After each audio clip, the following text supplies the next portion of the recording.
Good evening, everyone. Okay, we need a motion to approve the minutes of the regular Board of Education meeting of 2/10/26. Steve? Patty? All those in favor? To everyone? Okay. Dr. Farrelly. Hey, hello, good evening, everyone. Just get your thought here. Okay. First of all, I'd like to start off by congratulating our junior high school students who participated in last week's production of Willy Wonka. I had the wonderful opportunity to see our students during their dress rehearsal on Wednesday, and I know many of our board members and community members enjoyed their performances on Thursday and Friday evening. Well done to the junior high school teachers that were all involved, all of our students that were involved. Your hard work, your dedication, and your commitment to the production were obviously clearly evident in your performances. I would also like to take a moment to congratulate our senior high school students who participated in the Culture Night the prior week, right? Same thing, Mr. Ruiz and high school students spent several months preparing for the special event that, of course, turned out to be an incredible evening celebrating many cultures represented in our school district family. Truly a wonderful example. We had Ms. Armato up there dancing too with the crew. And a wonderful example of student leadership, collaboration, and pride in our diverse community. Nicely done to everyone at the junior high school and senior high school who helped make these events so successful. And after Grace's report, we're going to jump right into our team's presentations because we have several extensive presentations for our board tonight. Good evening, everybody. On February 27th, 2026, I got the pleasure of attending the Long Island Regional Student Forum hosted by BOCES, alongside two of my peers, Sophia DiCiero and Owen Blair. At the forum, I got to speak with various students from different school districts across Long Island, 9th to 12th grade. And we talked about four main topics. We talked about academic pressure, school environment, future and career planning, and mental health, and how our schools do with these topics individually. We came together as groups and discussed what our schools do well, what they don't do so well, and what we want to see more of. Overall, it was a very reflective experience that gave myself and others a chance to know the world outside of our own schools and hear ideas and suggestions from others. Some key points we discussed were the importance of every student finding an adult in their school that they can trust and talk to, the weight that GPA should or shouldn't hold, the pros versus cons of the phone ban, the importance of advertising the resources that our schools offer, and the vitality of our mental health resources in our school buildings. Overall, this is a really beneficial experience for me and my peers, and I think everybody that attended. And I really, really think that it would be beneficial for West Babylon to continue sending students here each and every year, because I personally, and I know my peers, got a lot out of it. Thank you. I'm so glad that the team went. What was how many students do you think were there? Approximately. Oh, I heard it was. probably like 200, maybe more. It was a lot. It was a lot. And there were principals there, superintendents, it was really, really, really interesting. Yeah. Awesome. Good. I'm glad. Thank you for attending on our behalf. Okay.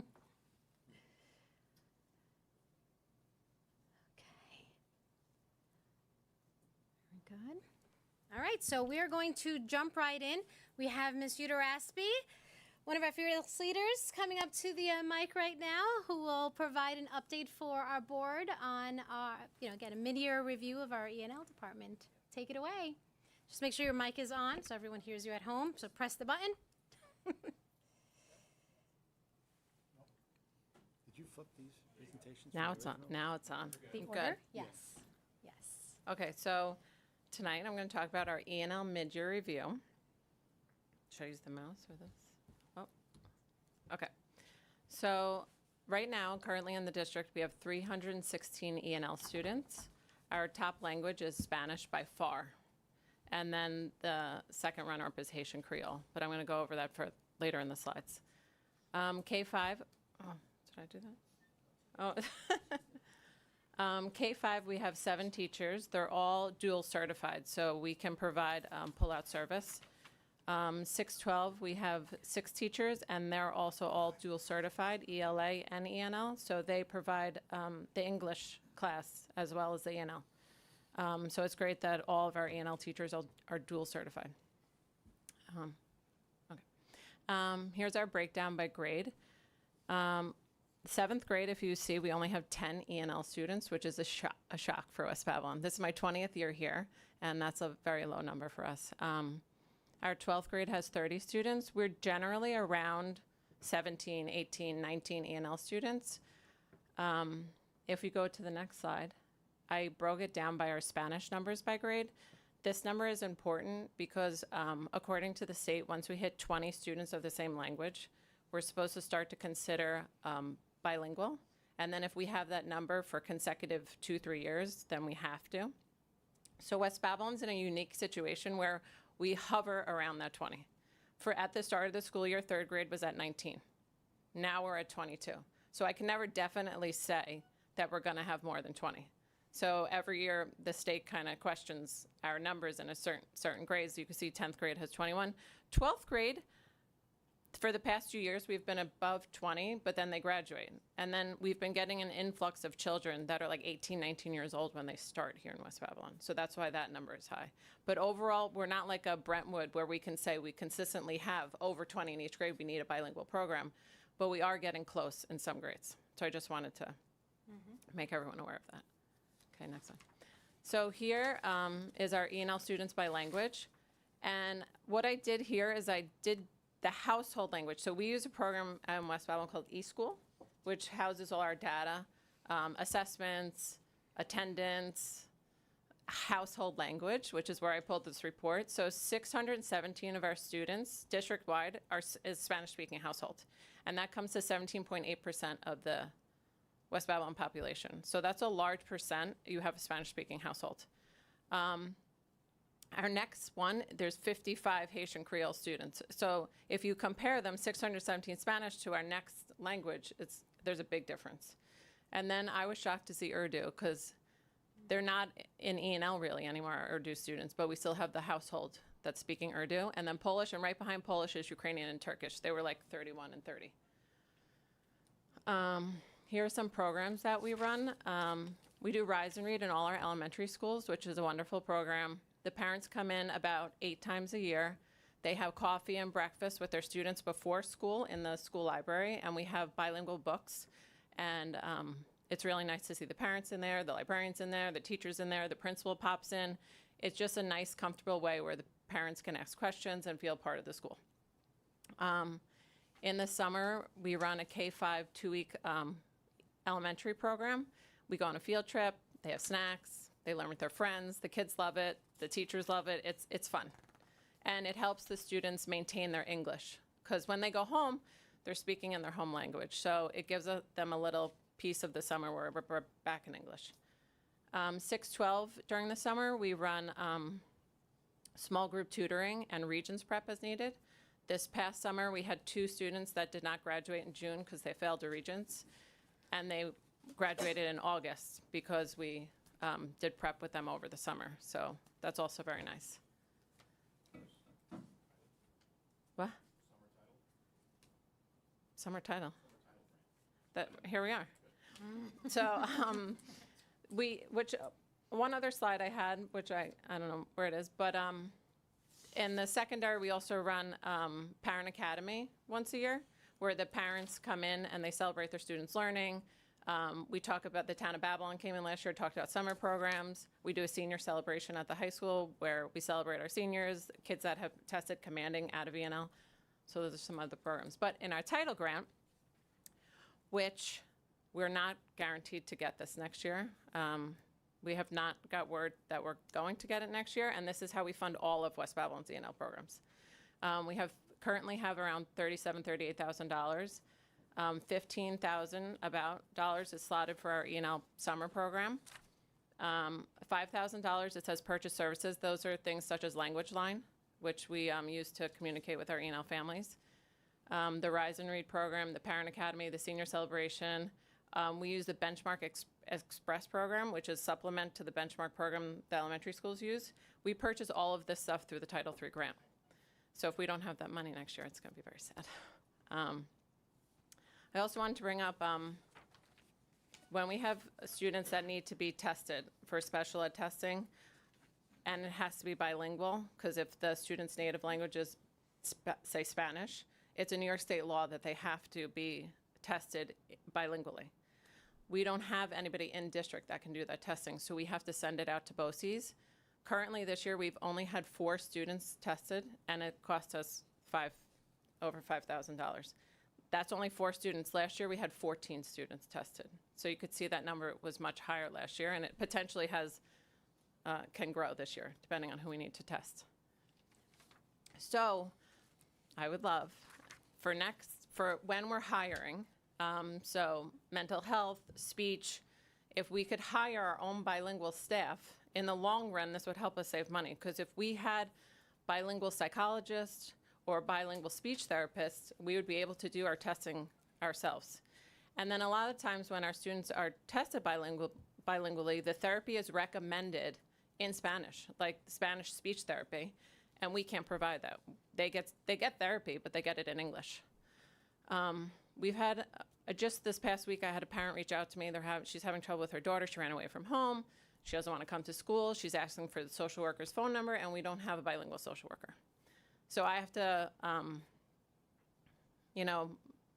recommend places outside of the school community. I say we have a social worker, it's here, but they're not bilingual. So the town of Babylon offers Spanish-speaking therapies, but I would love in the future if we could start to build our bilingual population, because West Babylon's Spanish population is growing in the 20 years I've been here. Another thing that I've seen presented through BOCES and other districts are utilizing, they hire someone through CSEA as a bilingual, like, community liaison. So this person would help with PTA meetings, board meetings, CSEs, and they have a direct line from the district. So when a Spanish-speaking, I would love Spanish for West Babylon, Spanish-speaking family registers, they would get this person's dedicated phone number, and this person would work alongside myself and the principals and be able to answer questions about the school, about the community, about registration, about testing. And it's a cost-effective way for the district to have a bilingual connection. And that's all I have. One thing I didn't put in the slides, but maybe everyone wants to know, this is our last year of the NICES LAT, which is our state exam. The state is switching to WIDA, which is more of a nationwide exam. So that's going to be an interesting switch, but the state and BOCES is going to provide us with training. But that's for the future. That's all I have for tonight. Anybody have any questions? The exams are similar. There's still 4 sections, so the children get tested in reading, writing, listening, and speaking. So there's still the 4 exam, areas. But the way it's presented is the WIDA is all online. Where right now the NICES LAT is paper. So that's going to be a switch for them. But a lot of our students are participating in the state assessments, which are online. So I'm hoping it's not too different.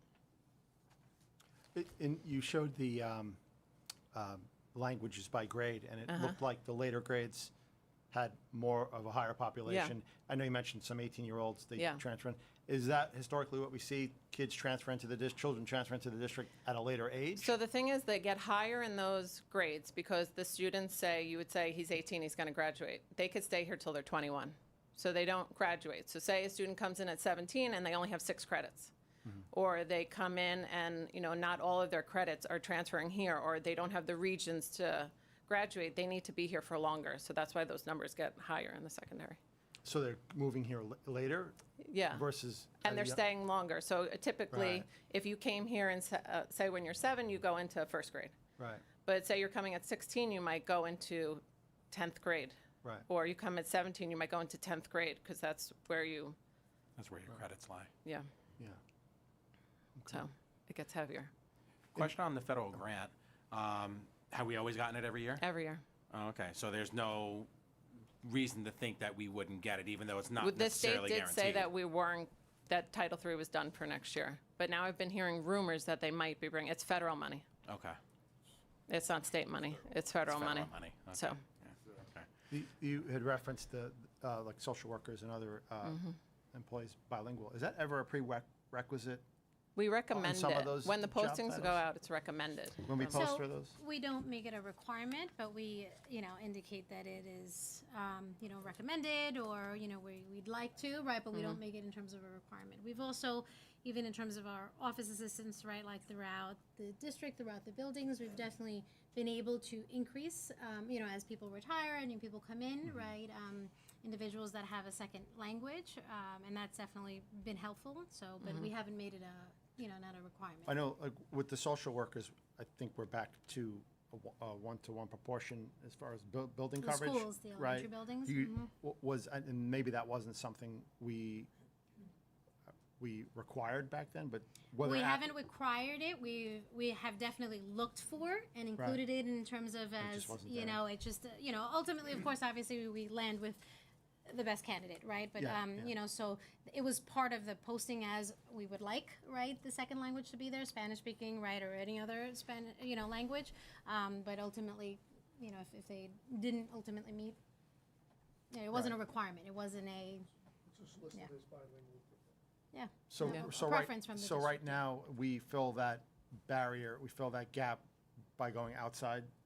So it depends on what the gap is, right? So in terms of evaluations, outside, right? Because we don't have someone in terms of internally to do that required evaluation. In terms of translating, let's say for families for some kind of basic information in terms of the building, we'll have kind of different resources. Other people in the building that have the language. We also have these handy dandy devices that Mr. Pocket Talks. Raspe, right, the Pocket Talks, right, found for us, and we have them in different places for different employees to use to help translate, and communicate.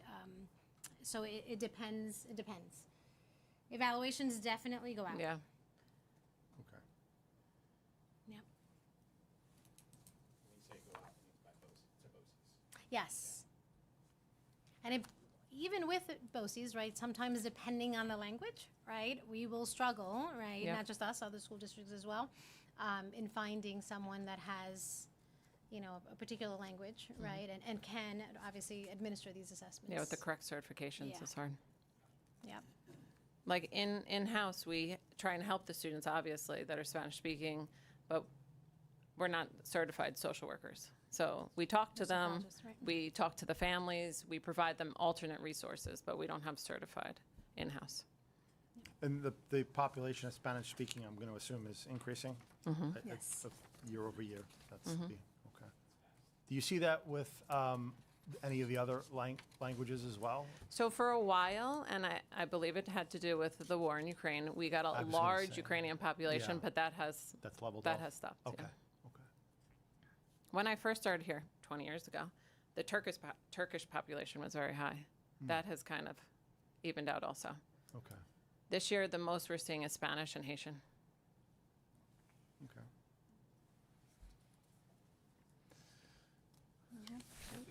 You're welcome. Thanks. You're Thank you, welcome. Ms. Judaraspe. All right. And we have in the audience our next team. We're going to transition right into our student services presentation. I'd like to invite up Ms. Levinsky. And I know in the audience we also have Ms. Pastiglione and Ms. Levin who are in the audience.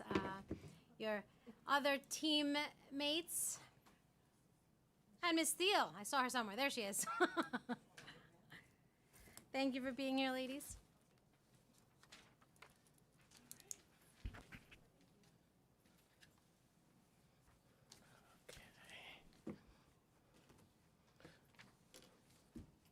Awesome, thank you.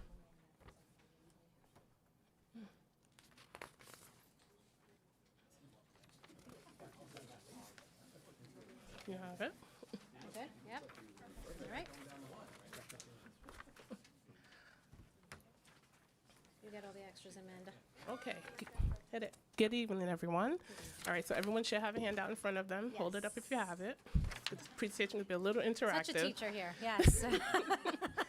Okay, so these are 9 to 10 quotes about compliance. I want you to just peruse and pick a quote that resonates with you.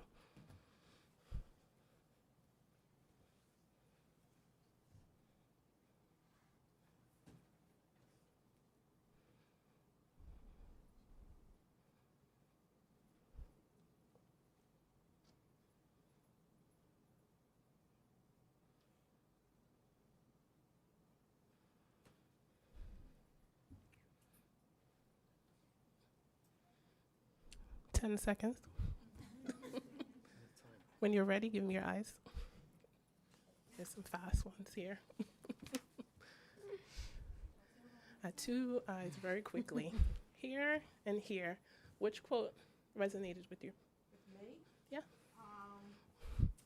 good compliance systems prevent crises before they begin. Thank you. Why did it resonate with you?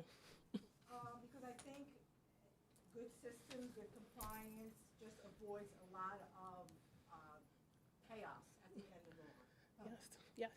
Okay. Who else wants to share? Right here? Were you? Yeah. Yes. The best organizations do not ask, do we have to, they ask, what is the right thing to do? Yes.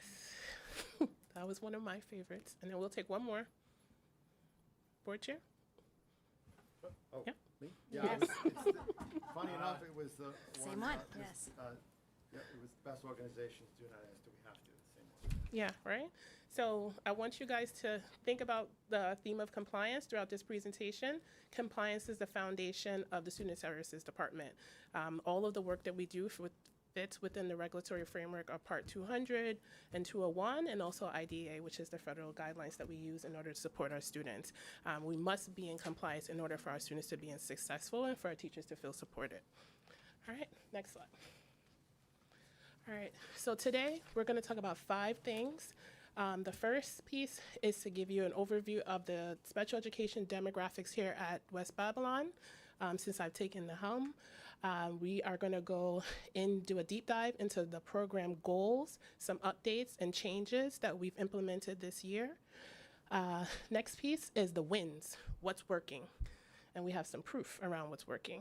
Then the challenges for our department, and last but not least, the road ahead, what to expect. So next slide. So this is our team. We're a team of 10. So our team of 10 consists of 2 coordinators that started with me this academic year. That's Mary Postiglione. She is a coordinator of out-of-district services. And then we have Kara Levin, who is the coordinator of CPSC, and she supports some of our elementary schools through the CSC process, K through 5.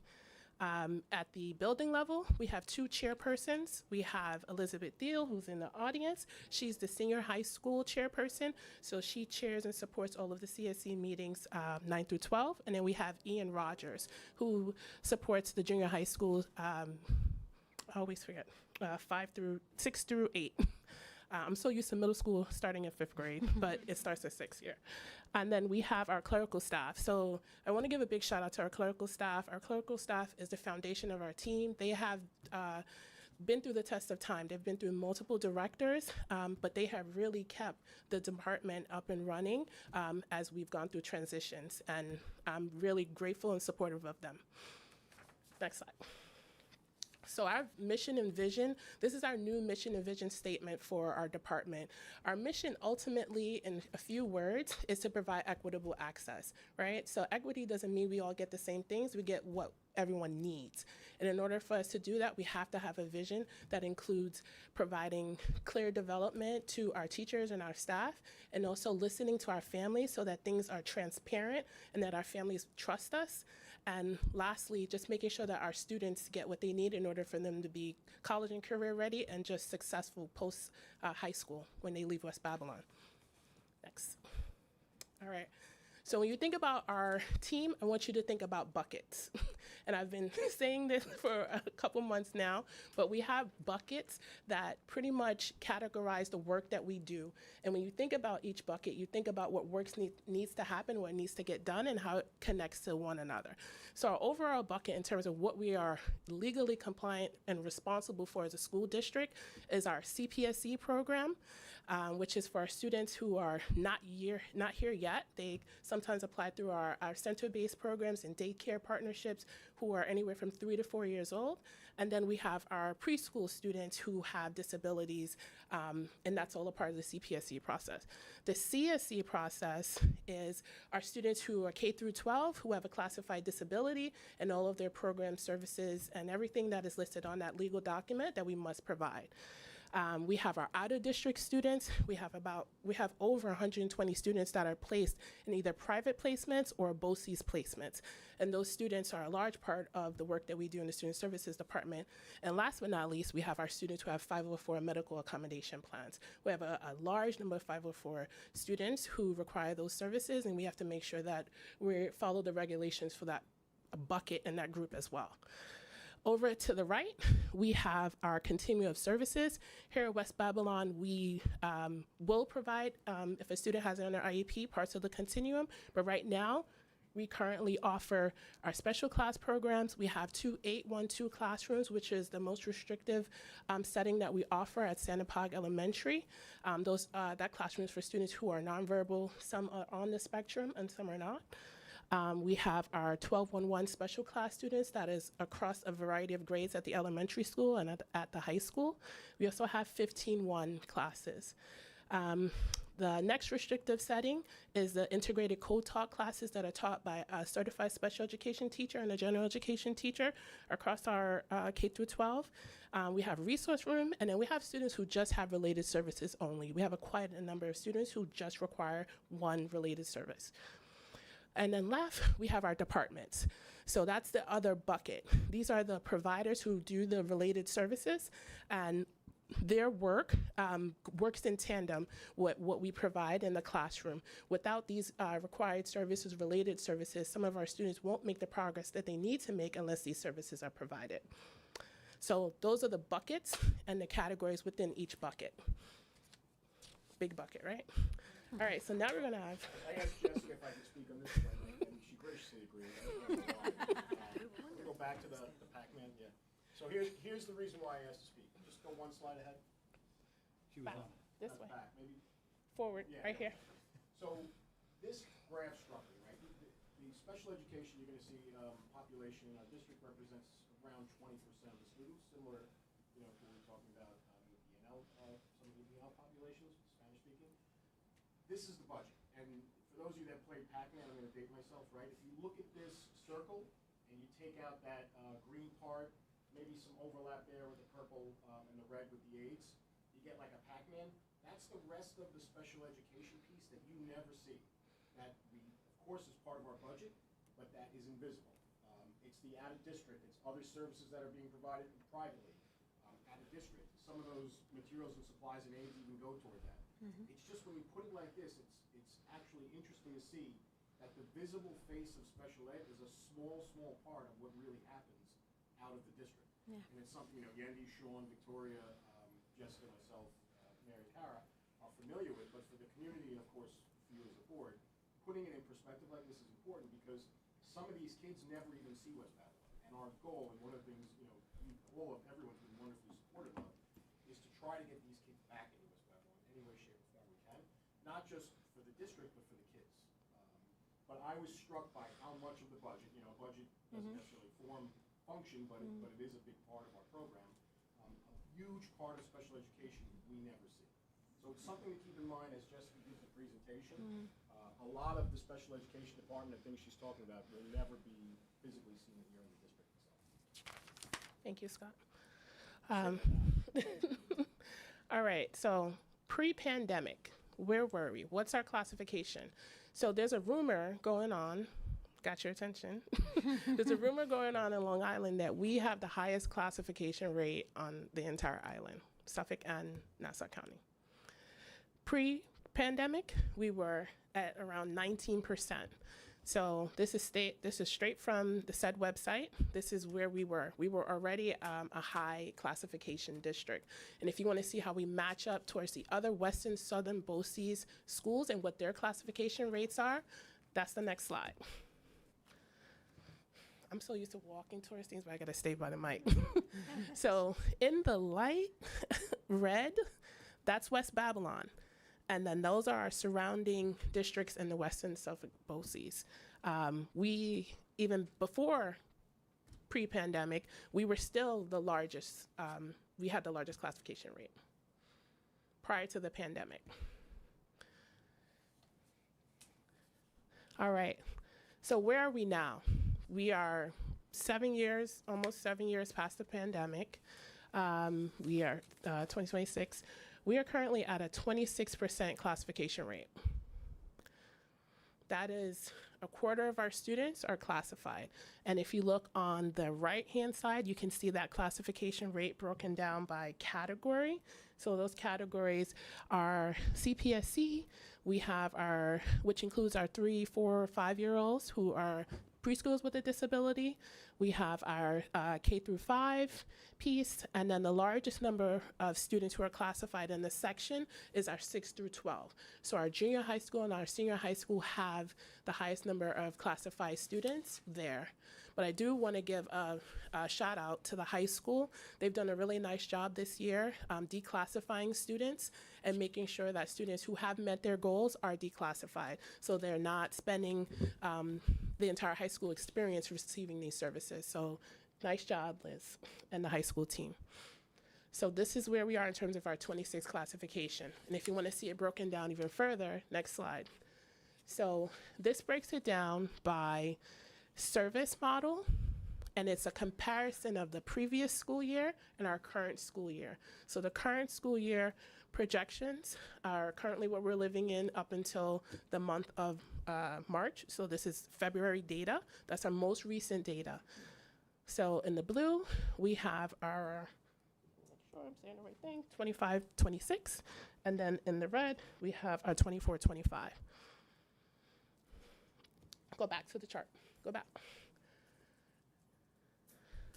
So take a second to pause on this. Mr. Hanley, what do you see? What sticks out to you in this chart? Like, what's something that you're like, I wonder what's going on with X? Paul Jess, by the way, I would have picked that myself. What's different?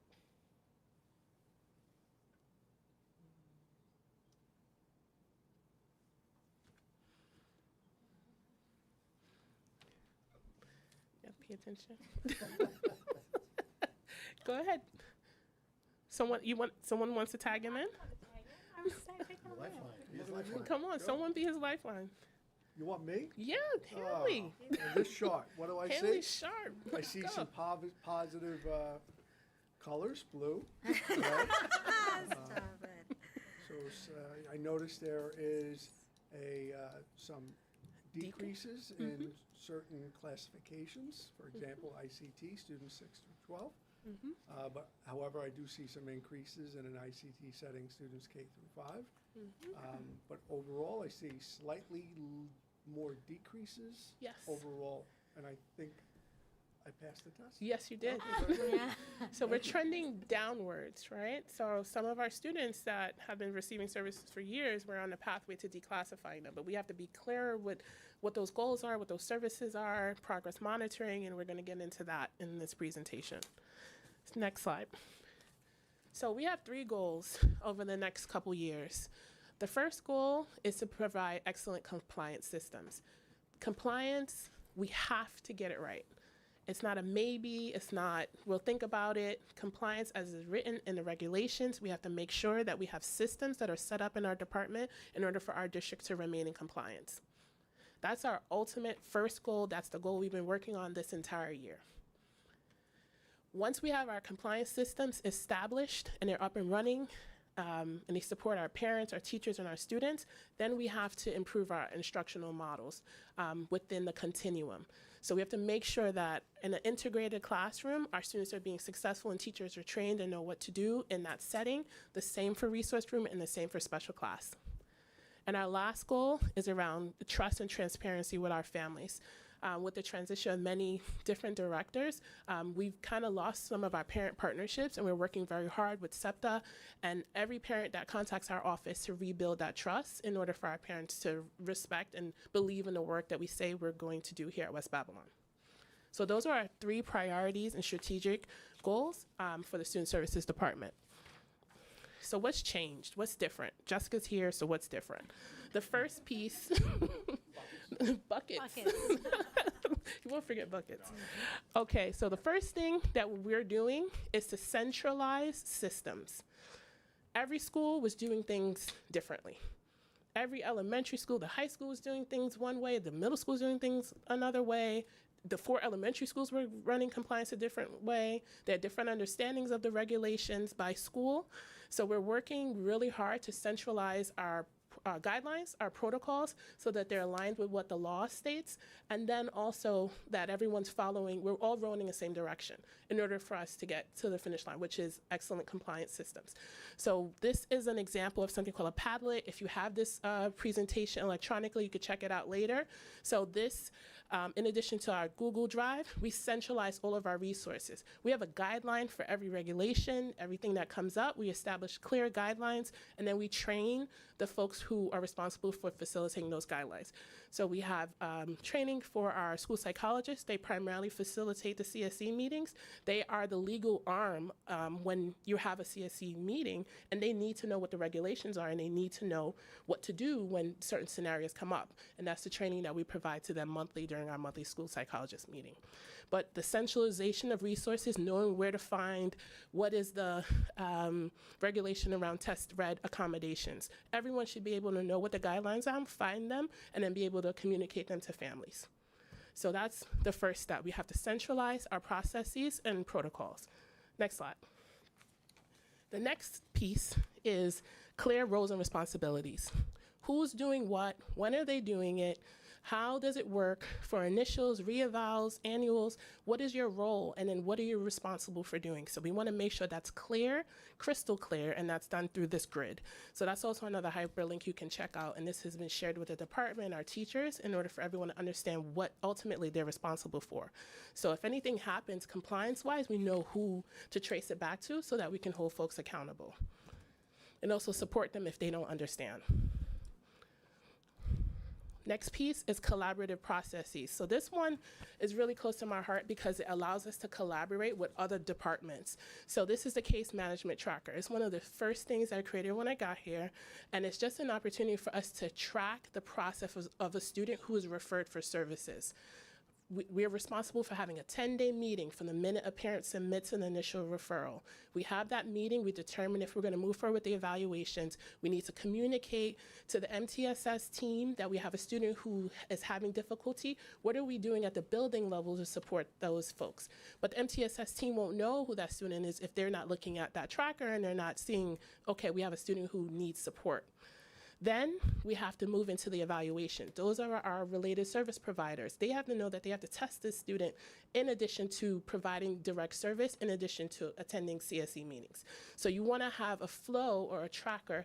They have something like this in the business world called Trello, and you kind of like understand what's coming up, what's next, in order for your team to effectively collaborate. And that's what the case management tracker does. It allows everyone to see the workflow of a student who is initially referred, evaluation, and what is the outcome. And then the outcome determines the type of service that we're going to provide. So the case management tracker is something else that's new, that has changed. Leadership updates. So the team of 10. So we have a distributive leadership model, and in that model, everyone has a role.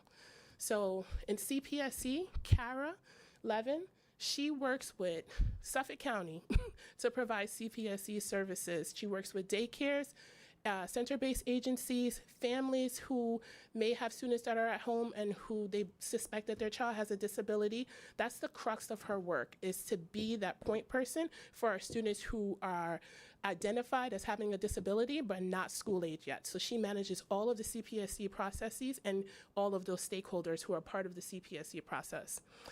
Right under Kara, we have Mary Postiglione. So Mary's role is to work with all of the out-of-district folks. So those are all of the different BOCES programs. I didn't know there were so many BOCES programs. We had Brennan, James E. Allen, Chestnut Hill. I was like, oh. Mary's on the phone all day working with those families because they deserve the same amount of support as the students who are here. So Mary has to continue to collaborate with those families, BOCES programs, and then we have students in privately placed programs. And those privately placed programs also have their own protocols and structures that she has to work within in order to meet compliance mandates. So Mary's primarily responsible for those out-of-district students. And then we have our CSE piece. Our CSE is our everyday. Those are the meetings, related services, making sure that our students get what they need that's listed on their IEP. And that's primarily done through the work of our 2 chairpersons at the secondary level. We don't have someone at the elementary level to support that process, so Kara and I, we kind of split it in half. But at the middle school and the high school level, that's done by our 2 chairpersons. So they teach and they manage the compliance process. And they've been a huge help. I don't know how we can manage the 2 schools that have the highest number of classified students without the support of the chairpersons. So I really thank and appreciate them. Right under them, wait, my vision's going.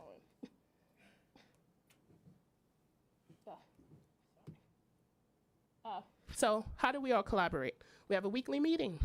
We meet every Tuesday, so we connect our coordinators with our chairpersons, and we talk about what the initiatives, what state reporting is due, what needs to happen at each school, and we kind of strategize.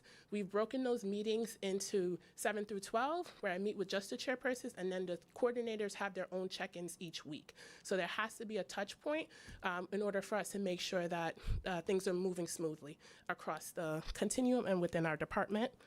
And last but not least, we just also have a weekly leadership meeting in order for us to know what's happening. If we all don't communicate, we're not going to get things done. Okay, next slide. How do we support the departments and the teachers? So the monthly meetings, they happen on Fridays with each department. So the first Friday of each month is the behavior specialist who are working on crisis support and day-to-day just functional behavior assessments and things that our kids need in order for them to feel supported in the classroom. Our social workers, we're currently working on building out an SEL program and the attendance process. Our speech department, we're working on a building level speech MTSS process. We are trying to refine that process, but use it through the vehicle of MTSS so that all stakeholders have a say in terms of students who need that service. And last but not least, we have a monthly school psychologist meeting. So that meeting is where we work on creating these legally defensible IEPs, and we train them on the different parts of the regulations so that they are equipped to support our families and our students in our schools. So the proof is in the pudding, right? I'm a numbers person. I like trackers. I like processes. I like protocols.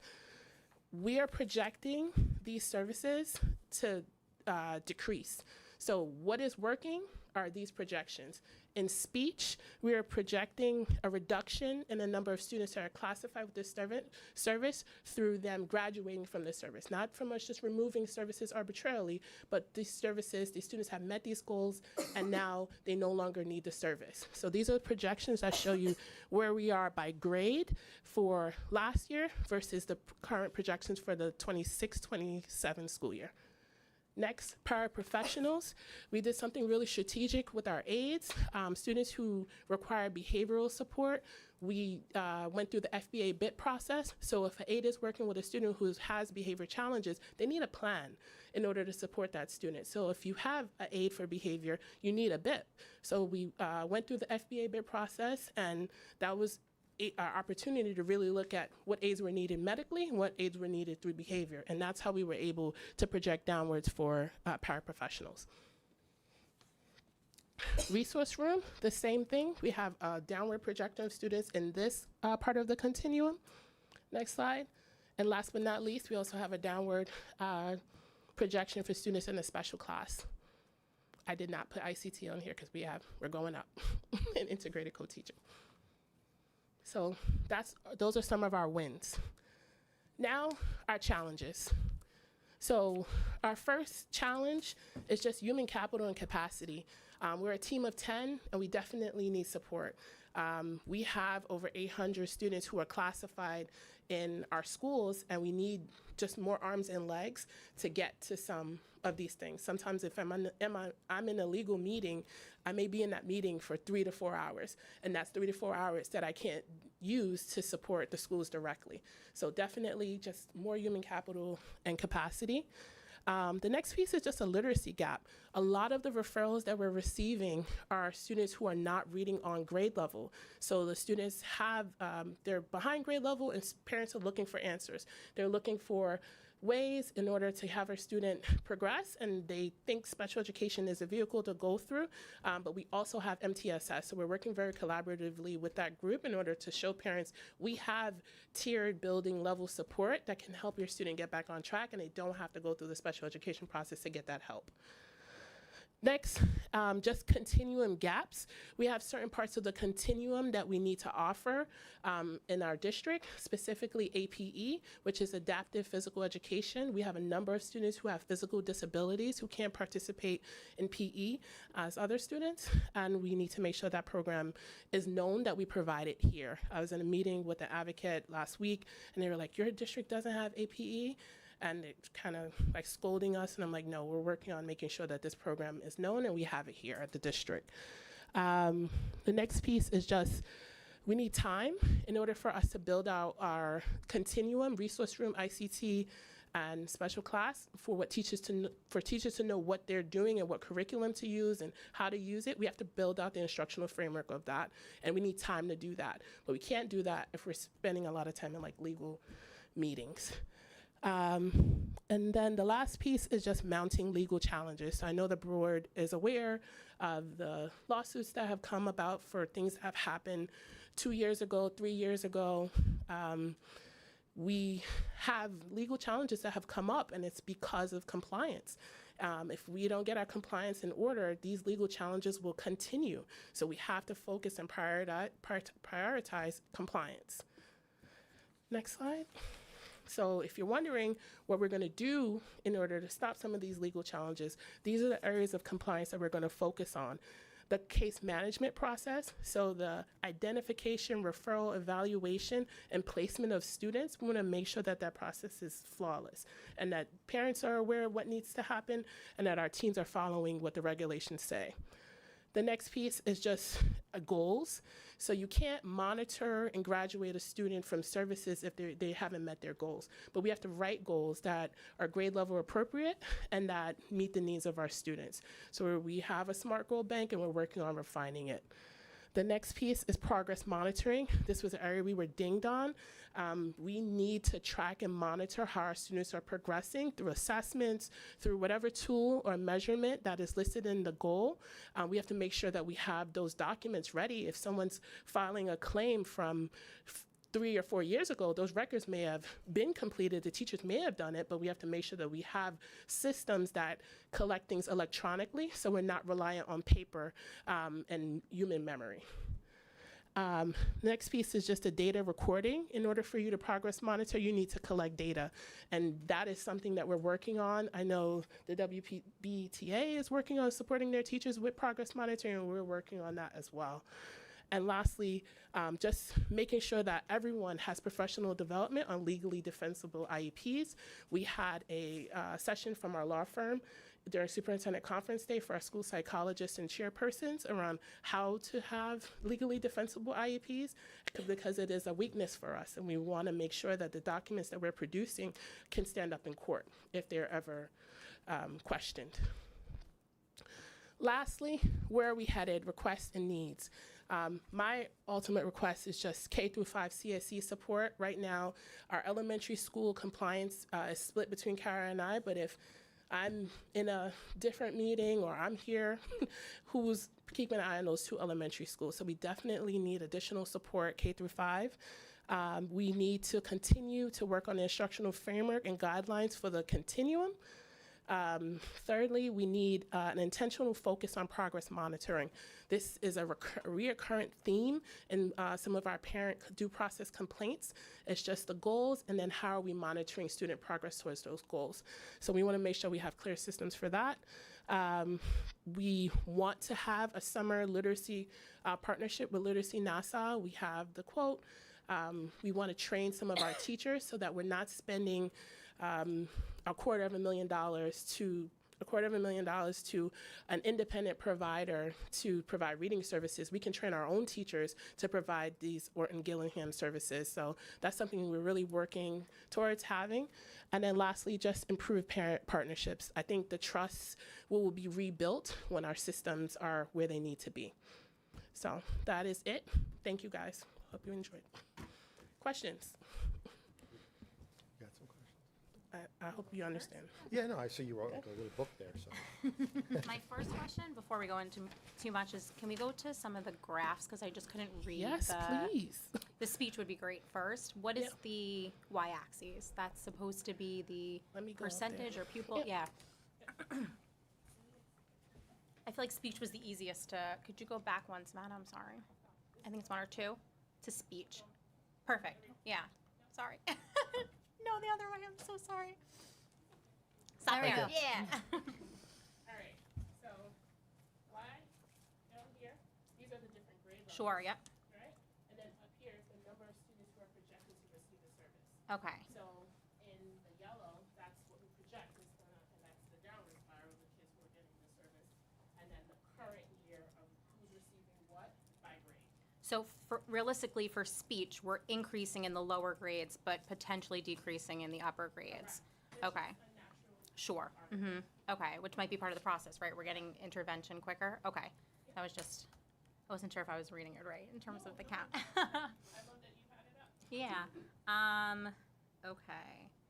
For the adaptive PE, the state reg, we don't need an adaptive PE instructor. We just need to make the modifications within the, okay, physical education setting. Make it known that we provide this service. Sure. So Hanley and I, we look through the regulations. We have PE teachers who can provide the service, and we want to make sure that parents know that we provide that. Perfect.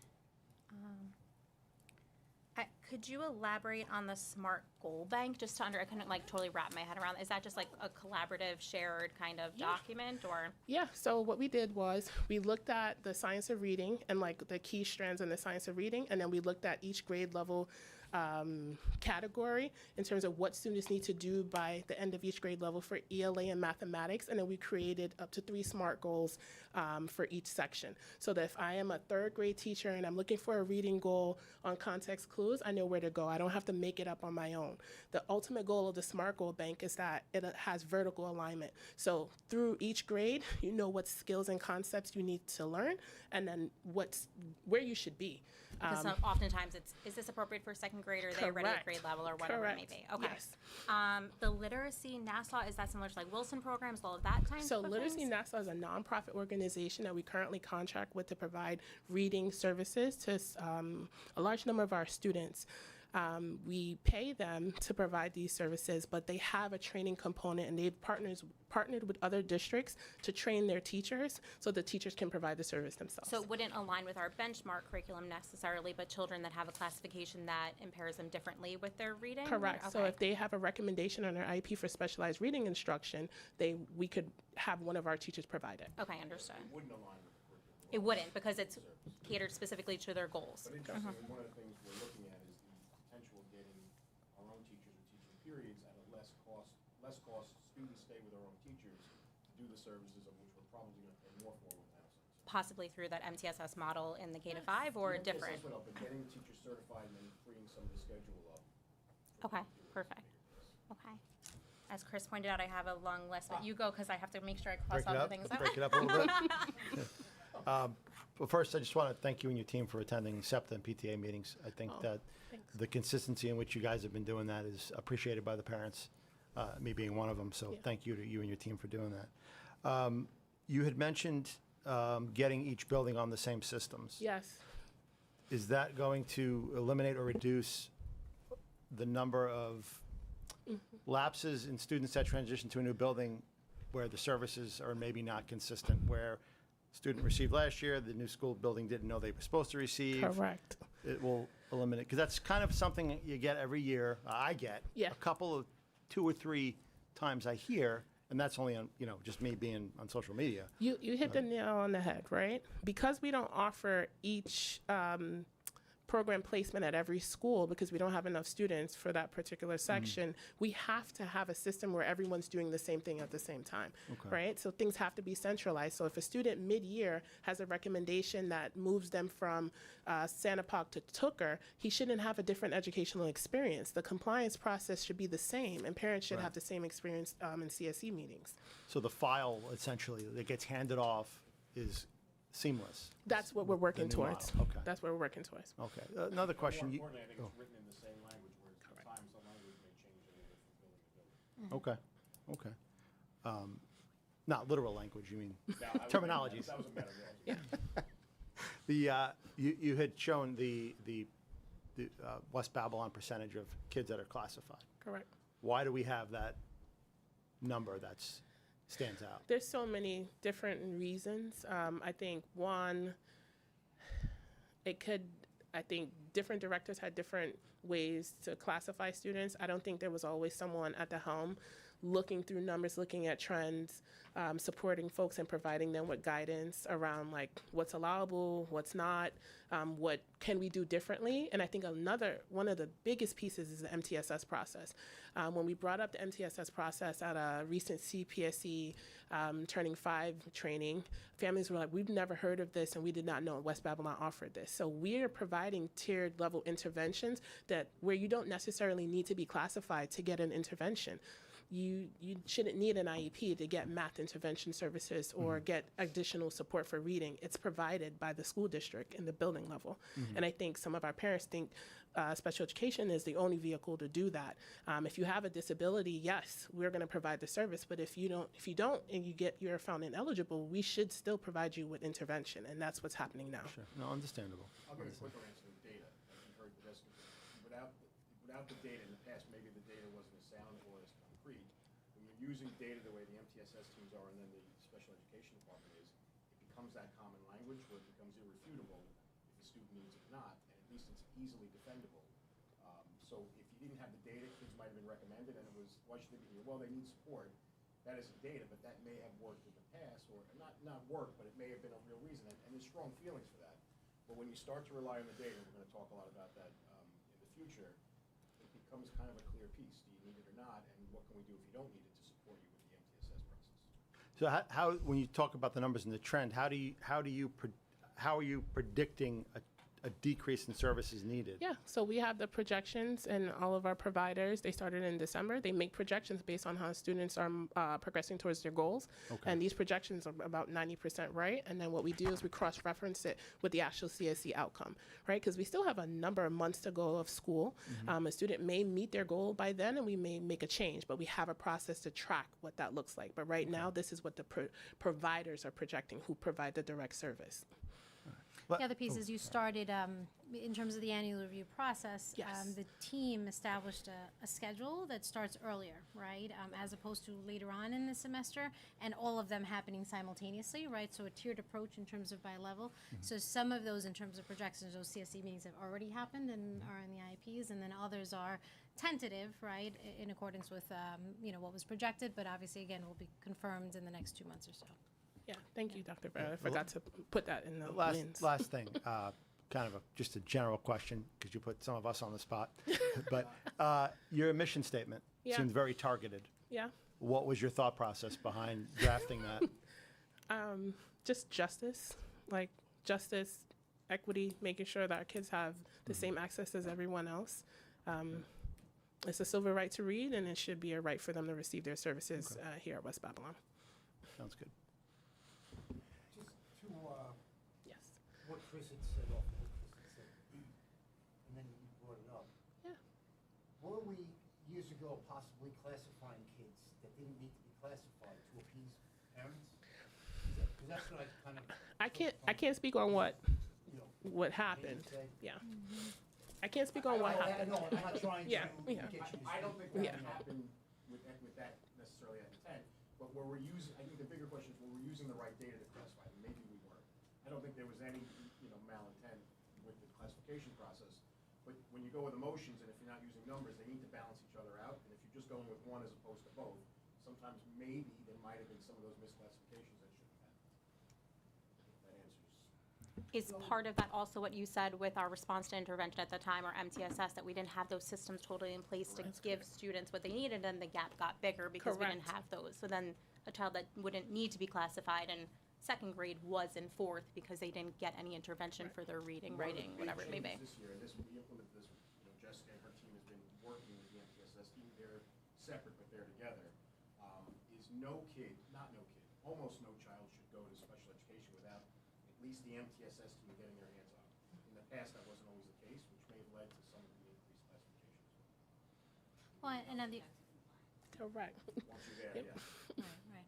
And the other side, right, is students that maybe were ready to be declassified, right, and receive some declassification support services, because there's also that, right, generally in terms of, right, there are supports that happen after a student is declassified, that maybe, right, that piece of it wasn't necessarily happening, right, as a safety net, right, as well.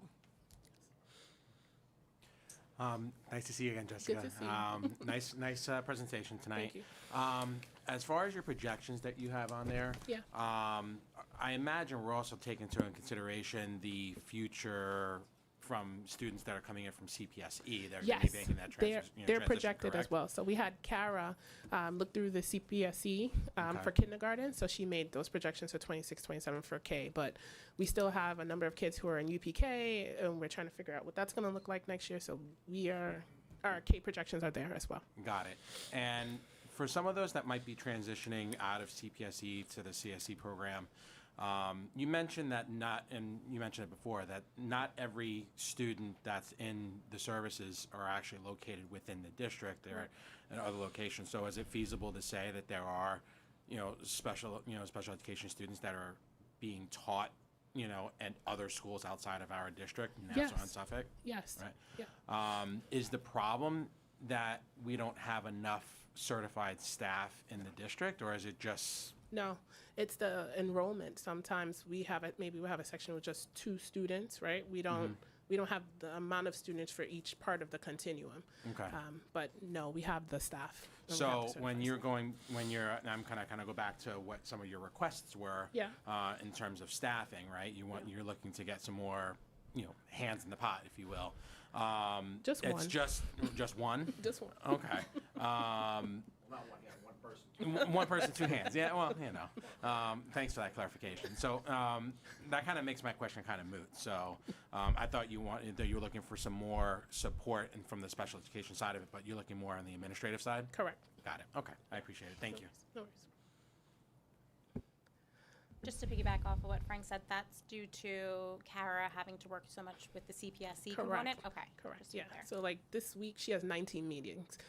So I'm tagged into some of the elementary meetings in addition to like other And then things the that's school happening. psychs at times will chair those meetings? Correct. Okay. So they chair all of the annual meetings, but if it's initial, we definitely want to be a part of the process. Or if it's a parent request, sometimes that we have to be there. The other piece actually that ties to this exact topic, right, and compliance and consistency, an area that when you have too many people in different places, right? Yes, obviously you're providing in terms of the professional development and the guidance in terms of the chairperson and the, how does a child meet this criteria or not. When you have many people, then you open yourself up for more interpretations. It breaks the continuum. Right, exactly, right. So that's another piece, right, that we are,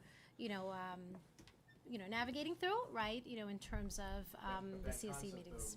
You mentioned Cara, but Jessica, representing the district on some of the more difficult CSE cases with data, that consistency is a huge plus for everyone. Parents, students, district, teachers, when the different psychologists do it, they don't know what the other ones are saying.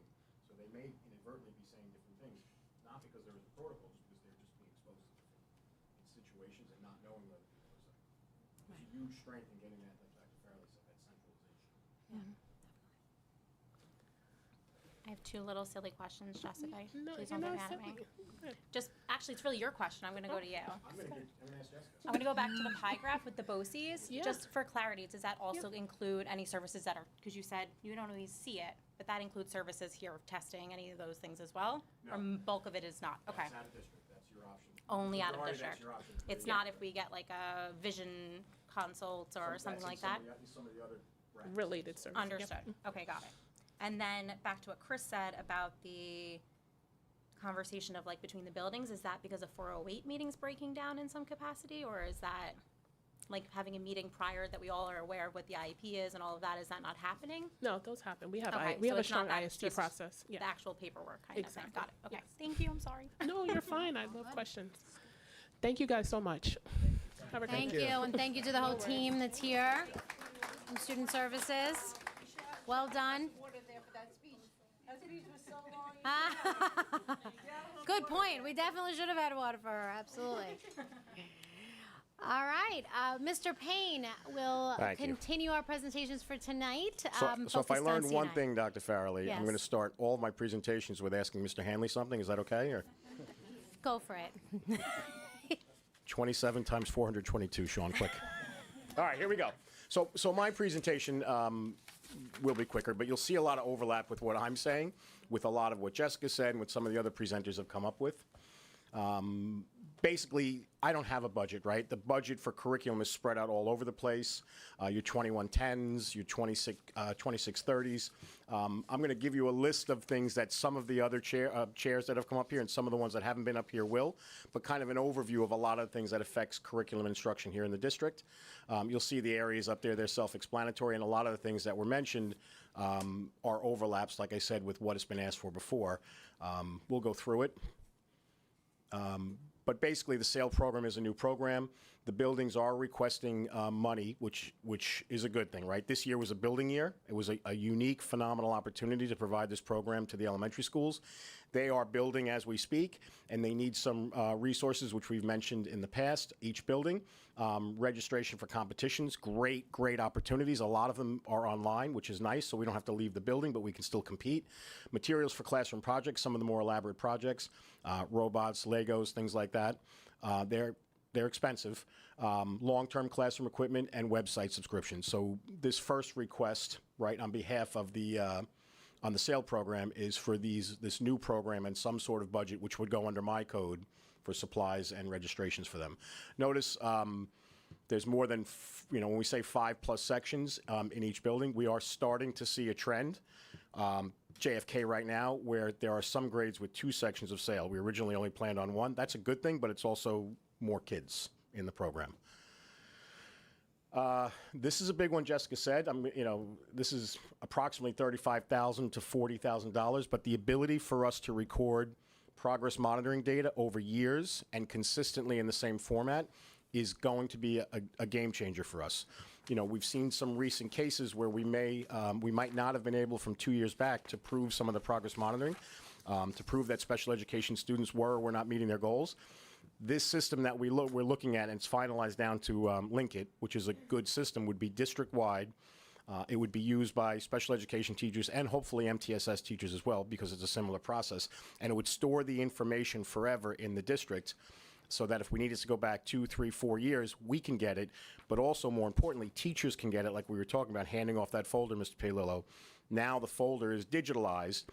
It'll also provide some recommendations for testing and services, not services per se, but formative and summative assessments that teachers can run, which would be recorded right in the system. That's a new one. You heard Chrissy DeRaspi mention this before, the title grants. Title I is, I'm going to say guaranteed, right? I'm not going to say guaranteed, but it's pretty much guaranteed. The others, Title II, Title III, Title IV, you can see the amounts, 68,061, the Part 3A, 23,000. If we lose these, this is just a cautionary tale, some of it has to come out of the general fund. There's no other way. You're going to see me talk a little bit in a moment about professional development and the need for it, but that professional development cost is compounded if we lose the title money for that. That's the federal money that Chrissy DeRaspi talked about in Title III before. Instructional software is a big one. These are some of the programs we use, and essentially what we're looking at is each year we prioritize K-12 from a district, which educational software we can afford. We have a budget of around $50-some thousand. I know Ms. Galante is working with Leonard, right, on some ways to get more money. But there is a time where I have to refuse educational instructional software because I'm kind of balancing out how much money we have versus K-12, what our needs are. These are some of the programs we use. Some of these we don't use every year because one takes off from another. But Raz Kids, Quaver Music are the ones that we probably use the most. I'm going to say what everyone says to you. Those costs are going up as well, but the budget generally doesn't. So each time the costs go up and we use Raz Kids and Quaver Music, some of those other things come off the list. How's this depressing yet, or can I? The music and tech plan, you'll hear from Mr. Heaton and Mr. Duran in an upcoming meeting. Dr. Farrelly, the board, of course, we've re-implemented this equipment plan. These are the costs associated with them getting some of that equipment replenishment as we had talked about in past years. And here's the big one, right? Professional development. So the title grant takes care of the ones in green already. So the green ones are already covered under the title grant. If the title grants disappear, those disappear. The yellow ones are new state mandates. I say mandates because some of them right now are in question. I'll go over them. But if they're implemented, and some of them already have been implemented, we have to provide professional development. And other than the title grant, which is already spoken for, we don't have a vehicle to do that. The science of reading, many of you have heard about. There's a tremendous amount of professional development that goes along with that. It's a new program. It's a phenomenal idea and concept, but the teachers have to receive some professional development. The new science standards, I know all of you have heard about. It's definitely a great idea. It's teaching kids at a higher level and holding them more accountable, but the instruction practices have to change, otherwise you can't get to those standards. Climate awareness, financial literacy, I don't know if you've heard of this. These are two new components that the state education department is close to. They're vacillating a little bit, but putting in as mandatory components of the K-12 curriculum. Not the high school curriculum, which you may have heard, but the K-12 curriculum. Those are going to be significant costs that are just going to be state requirements. The pieces in white there, the progress monitoring for MTSS, RTI, and special ed, you've heard Jessica talk about. Those are necessary pieces that we're going to have to try to get our teachers up to speed with. They do need support with that, as Jessica said. Atlas Work is our curriculum guide. SAIL, we talked about the new program, and Portrait of a Graduate, which I think you're going to hear later on in the year. That's a whole big piece, too, that's going to be coming down that we have to help and educate our teachers and our administrators on. Okay? I told you it quick. I just asked for a lot, but I did it quickly. Just one Of question course. on the Linkit software that you Yeah. mentioned. That 35,000. Is that a one time or is that annual? Annual. To be fair, I think it can go down to 30 something, but some of that 35 has some built-in initial PD costs that probably will go down over time. Okay. Thank you. A question Sure. as well. That was the first question, is it's reoccurring every year. You had referenced Ms. Levinsky's presentation about kids transitioning to a new building and that software helping. Yes, the Linkit. But that's not, is that part of the plan? That's part of her plan, yes. She was instrumental, and Dr. Wright as well, at bringing that to us. We looked at two programs. That's one of the ones that we talked to Dr. Farrelly about, and we're finalizing it on. Okay. Then you had a list of software. And my question is, isn't there software that does several of those things? I mean, it seems like, it's 35,000, 20,000, probably 40,000. There are probably all these different reoccurring charges Right. for different software. Is everyone targeted for a very specific thing? There's Yes, and the first two you saw there, Raz Kids and the Quaver Music, are probably the most expensive. They're around 20,000 and 15,000. Those are very specific. Quavers for music. It's a curriculum piece where you can get sheet music put on the board. You can play it. They can use other aspects with it. The Raz Kids is a reading program. That's a supplemental piece that we use in all the elementary schools. It's actually a good deal when you consider the number of kids that use it.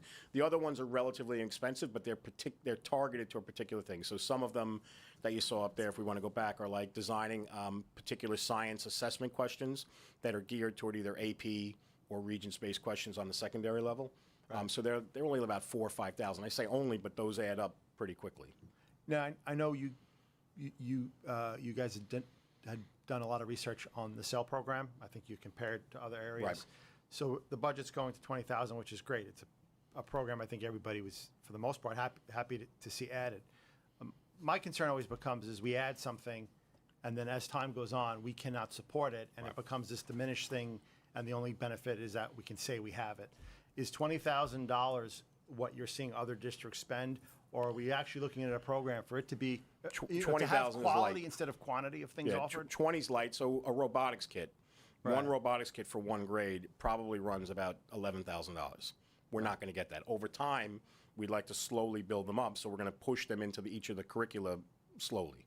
So right now, every single building doesn't have a robotics program. As we get this, we might slowly buy, part of a kit or parts of the kit and build them slowly into the curriculum. Right. The true cost on some of these things would probably be 100-some thousand. Right. My concern is like when it's such a nice addition. I hate to just see it not would too. become quality. Right. Not become a program that is. I think the key piece is not just the equipment and the budget that we spend, but the support of the teachers and the curriculum that we're using. which would lend the longevity to the program. Okay. You know, and I do want to say, as a function of what you've seen tonight with the special education and the MTSS as a district-wide piece, a part of that is the sale component, because if students don't need, during that elementary period, some of the services for MTSS, RTI, they get pushed into the sale program, which is a good thing, but the criteria for that now is district-wide. It's not buildings making decisions of who goes into sale. It's based on quantitative data, based on iReady, classroom assessments, some teacher anecdotal pieces, New York State assessments. So there's no question as to why or how kids get into sale. So as kids increase there, it's not going to be an artificial increase, which might dilute the program. It's going to be an actual process that either they qualify or they don't. Yeah, no, I'm speaking on behalf of wanting it to continue and Right. funding it properly. I mean, we saw it in our school building walkthroughs. We did Right. some students, and they were having a great time with the materials they had at that time. Right. I can only imagine if it was, you know, What did I put there? 20? I forgot a zero, so it's 200,000. That no, I'm kidding. No, That's all right, Mr. Payne. I hate to see it, you know, eventually yeah. get something that's become squeezed because Right. we added here, we paid $35,000 for software. You know, it's a concern because we always add. We don't. Yep, you're right. You know, we The- don't it- support all the time. So. I don't know if that's the right number. It's the best Yeah. guess we can give under the constraints of the budget while we still maintain a robust beginning to it. But you're right. I couldn't tell you that that's going to be the right number that's going to sustain it. Yeah. Hit it. The Linkit, can you just explain the difference between what is offered through like Frontline versus Linkit? What? So Frontline, and I'll have Ms. Levinsky speak as well. Frontline is more of the IEP and the CSE process. Sure. Linkit is the recording of the data for the progress monitoring and the particular interventions, either if it's MTSS, if it's RTI, or the CSE goals themselves, that it will record the individual assessments, or teachers can enter that in manually. And then that kind of recording will go toward did they meet or not meet what's in Frontline, which is their CSE goals, the goals themselves. So the actual like day-to-day data?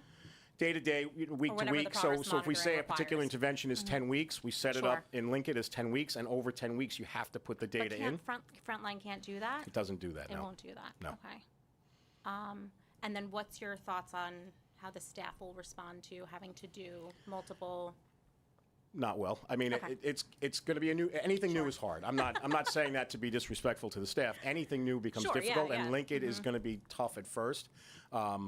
You know, a lot of, like we mentioned, a lot of teachers may be doing this in a variety of ways. We're now going to say you're doing it all one way. Not necessarily the same thing, but if someone's doing something, everyone else has the opportunity to do it too, because it's going to be up there on Linkit. It's going to take a lot of work. When picturing it, do you think it starting everywhere or like in the elementary and kind of with the 812s and then I kind think of going I from think there? starting at the elementary is the right way to do it, Okay. and then building up from there. We're gonna use it K-12, but probably for MTSS purposes, starting at the elementary. Okay. Special education, I know Ms. Levinsky is going to use it, try to start using it K-12, and that's going to be a huge support for teachers, even though at first it's going to be hard. I think the idea that they're going to have that consistency and that one place to enter is long-term going to be much better for them. Okay. Do these software companies give you an opportunity for a trial? And I'm not saying like a free trial, a 7-day Yeah. trial, but a trial where you can use a sample size to determine, because you know, once you Yes. implement something entirely, then you need a module added or you need something customization. Right. And that's how they get you. They get us. I mean, so they Yeah. offer a pilot program, Right. but by that point, you can't. You're doing it the year before, so we're going to pilot it this year, with the idea that we still have to put it in the budget if we are going to get it next year. So when we pilot it, if it's no good, we're not going to get it. Okay. But by the time you buy the software, you know this. You're now committed. Like you sign up for a subscription, you're in, and because you have so much of your data and everything tied into there, it's like an insurance policy that you're going to keep it.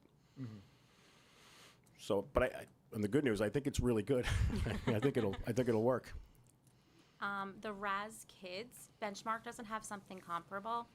I tried to look into it myself. They but- do. The RAS benchmark has comparable pieces. This is more of a supplemental piece if kids want to go on and read more. Does it follow the same, like, I don't know what those words are literacy-wise, but like I know like there's the FMP numbers, letters, and then there's the like Lexile. It gives you follows that same- it gives you levels, but the big piece is it allows teachers to assign particular pieces, and it allows kids to go home and just read on their own. Okay. So it's a digital, the equivalent of a digital library where you can just send kids home and they can read on their own too, and then teachers can track what they're reading. It doesn't do as much of the assessment piece. It's more of the providing the books at the levels that Supplemental. teachers want, and mostly as supplemental or as classroom supports. And then was there anything for our 812s curriculum-wise that they were looking into exploring? No. Okay, just curious. And I'm sure there will be. At this point, that program at Sanapog is relatively new, and Figured the as teachers much. are Okay. waist deep or higher into it. So it's probably going to be. We'll be asking for it eventually. The last question is about the SAIL program. Are you kind of seeing kids flip-flop in and out of it a lot, or not really notice any trends So they yet? can't flip-flop unless we have a district meeting. That's another big change we've made. Kids can't flip-flop in a particular trimester into one program or another unless they come to a district-wide meeting with administrators where everyone agrees, not for the purposes of trying to control it, so that everyone understands why we're trying to flip-flop. Sure, but so like in November, a kid could have gone in, and then in March, they could have gone out? From trimester to trimester, they can, but in between trimesters, no. Okay. Well, Did you very find a rare. pattern of kids, a lot of that, or not so much yet? Not so much. There was some back and forth, and one of the pieces that we didn't anticipate would have been, and this is a part I didn't say, would be kids that don't necessarily want to be there but qualified to be in there. There are times interesting. where it happens where they are qualified but they don't want to be there, and those are the ones we discuss. Did you find that's because of that, like getting an extra gym or art, and then No, okay. it really isn't any of that anymore. There is no more. I think at the elementary schedule we sometimes had surpluses in some of the special areas, but phys ed there is zero. Got it, okay. Art there's some, but it's so fragmented that Sure. it really isn't used. I think it's because of the work. Because they're doing a lot of fun things, but it's also a lot of work, and some of Sure. them might not want to do it. Thank you for painting that picture. You got it. It's one thing people don't compliment me for is painting, so I won't. All We right. have some samples of actually your paintings. You do, and we don't want to show them, so thank you. All right, thank you, Mr. Payne. So now we're going to pivot to our budget presentation, and I do believe we have Bill Jackson in the audience as well. Thank you for joining us today. Who will assist us, right, with any questions in terms of they come up when we get to our proposition section. So before we kick it off, just a couple of kind of housekeeping items, right, reminders. April 21st, and this information will be on every agenda, right, until we close out on May 19th. April 21st is the BOCES budget vote and trustee election. May 5th is our West Babylon budget hearing. It is here in administration at 5 p.m. And May 19th is our West Babylon budget vote and trustee election, 6 a.m. to 9 p.m. at administration and at Sanapog. So that'll be part of my public service announcements, right, for each of the meetings coming forward. All right, next slide, please. I will kick it off, and then Ms. Galante will jump in midway. So a little bit of a recap, right? During our prior Board of Education meeting, our February 10th meeting, we reviewed at that point our state aid and some revenue projection analysis, right? Again, all very tentative as those are not finalized. We talked a little bit about we provided a little bit of our reserves overview. We established our West Babylon allowable tax levy, 2.21%, right? That is within our tax levy. What does that mean? That means that we need a +1, right, in terms of for an overall budget to pass. We also talked about in that presentation, and this has been posted on our website, the administrative component of the budget as it stood at that period of time, the capital component of the budget as it stood at that point, and we began to discuss some of the program components, right, that we're going to focus on today. Next slide, please. Just a little bit of a recap. We kept it here, just defining in terms of the tax levy, right? At times, right, there are individuals that maybe confuse that and think that, oh, well, it's supposed to be 2% and 2% and 2%, but in reality, that is not the case, right? As you will see on the next slide. There is a tax levy calculation that every school district needs to go through, and it really depends on, your prior year tax levy, the tax-based growth factor, right, your pilots, your exclusions, and those are unique to every district. A district's tax levy could conceivably be, 4.1%, right, or something along those lines, and be within their allowable tax levy. So again, in our case, for the 26-27 school year, our levy is 2.21%, and Mrs. Galante has submitted that to the Office of Controllers, right, as was required earlier this month. Next slide, please. All right, so again, 2.21% within our tax levy was submitted to the State Controller's Office. So basic framework, right, in terms of our program components, in terms of what our budget maintains, right? We have our increased K-5 academic intervention services, right, that were enhanced, this year. Obviously, our kindergarten program, our district-wide athletic programs as they stand right now. Obviously, again, that always varies based on enrollment in terms of the specific programs. The clubs and co-curricular programs that we have, our mental health support services that we have throughout our school district, senior high school course elective offerings, right? Most recently, Mr. O'Leary was here and we talked about additional courses, right? So all of those, of course, enrollment dependent, right? What do I mean by that, right? If throughout our course selection process at our high school, there are 4 students that request a course, right, then that course does not run, right? 12 is kind of that magic number for us. So again, enrollment dependent.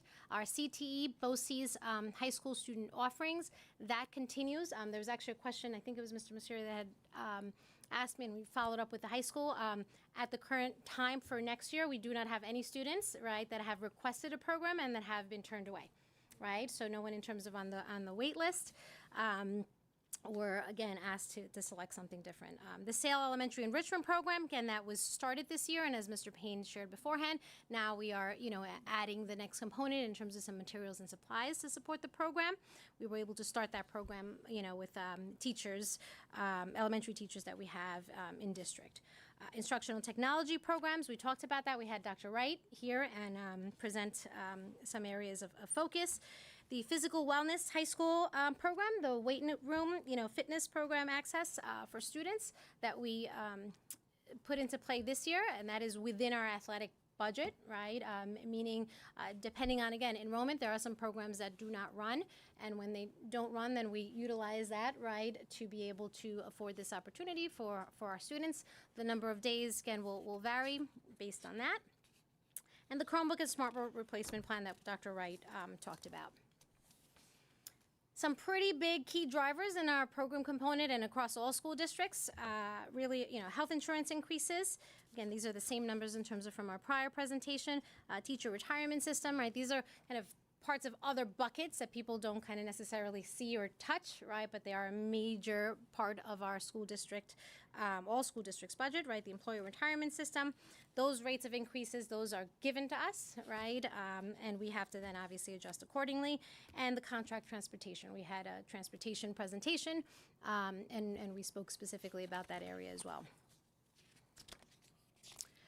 So these program component areas are, they touch on each of the different departments, right? And to Mr. Paolo's point beforehand, I would absolutely love, right, to probably add 1 or 2 zeros to all of these different areas, right? Our approach, and as we have heard, right, all of our department leaders present during our board meetings, there's definitely, obviously, a lot that is not just, needed, requested, asked, right, and we would love to continue to expand. Our approach is to really support each of the departments by adding a portion of that, right? I would love to add the $60,000 immediately for the music department, right?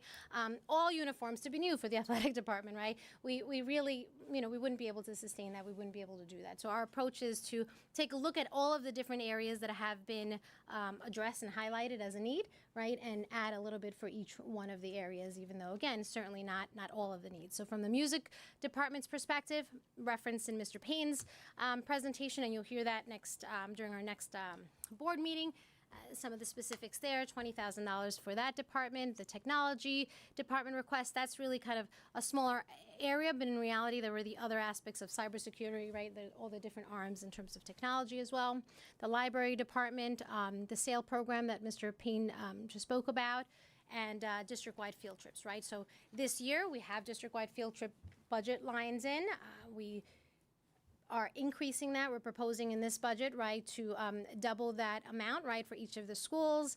And in looking at some of the entrance fees, it really was necessary to increase that. So that is part of the proposed program component increase. additional areas to highlight, right? And these are, again, just describing some of them, right? And then Ms. Galante is going to go into the budget lines, in which they are a part of, right? So our Junior High School Academic Center, same thing, right? We did not have that in terms of for the full year. We're looking to establish that, and again, depending on the number of days, right, in which it is needed, in which it's provided, that's the approximate amount there. Benchmark reading, again, has been highlighted beforehand, right, 93,000 there. Software, again, that will not cover, right, all of the different areas. That will allow for more flexibility in the review and in the request when those come in from our departments, from our teachers, for us to be able to approve some of those added, supports and software programs for them to be able to utilize with students. Cybersecurity, we talked about. PA system is huge, right? In particular, so this specifically is to address this building, the senior high school. We are on I think we've had 2 different demos. We're scheduled to have a 3rd demo from a different company to change that. That's a significant safety piece, right, that we need to address, quite honestly, throughout the district, but in particular the high school. The parts don't exist anymore, right, in terms of our current system. So it is just, it's not an option there anymore. The MTSS program that Mr. Payne spoke about, the Senior High School Regents Summer Administration, slight change there. So this is not to offer a summer school program for senior high school students who fail a course. This is specifically in terms of 3 days, right, of students who fail Regents exam, right, to have the ability to retake that Regents exam, right?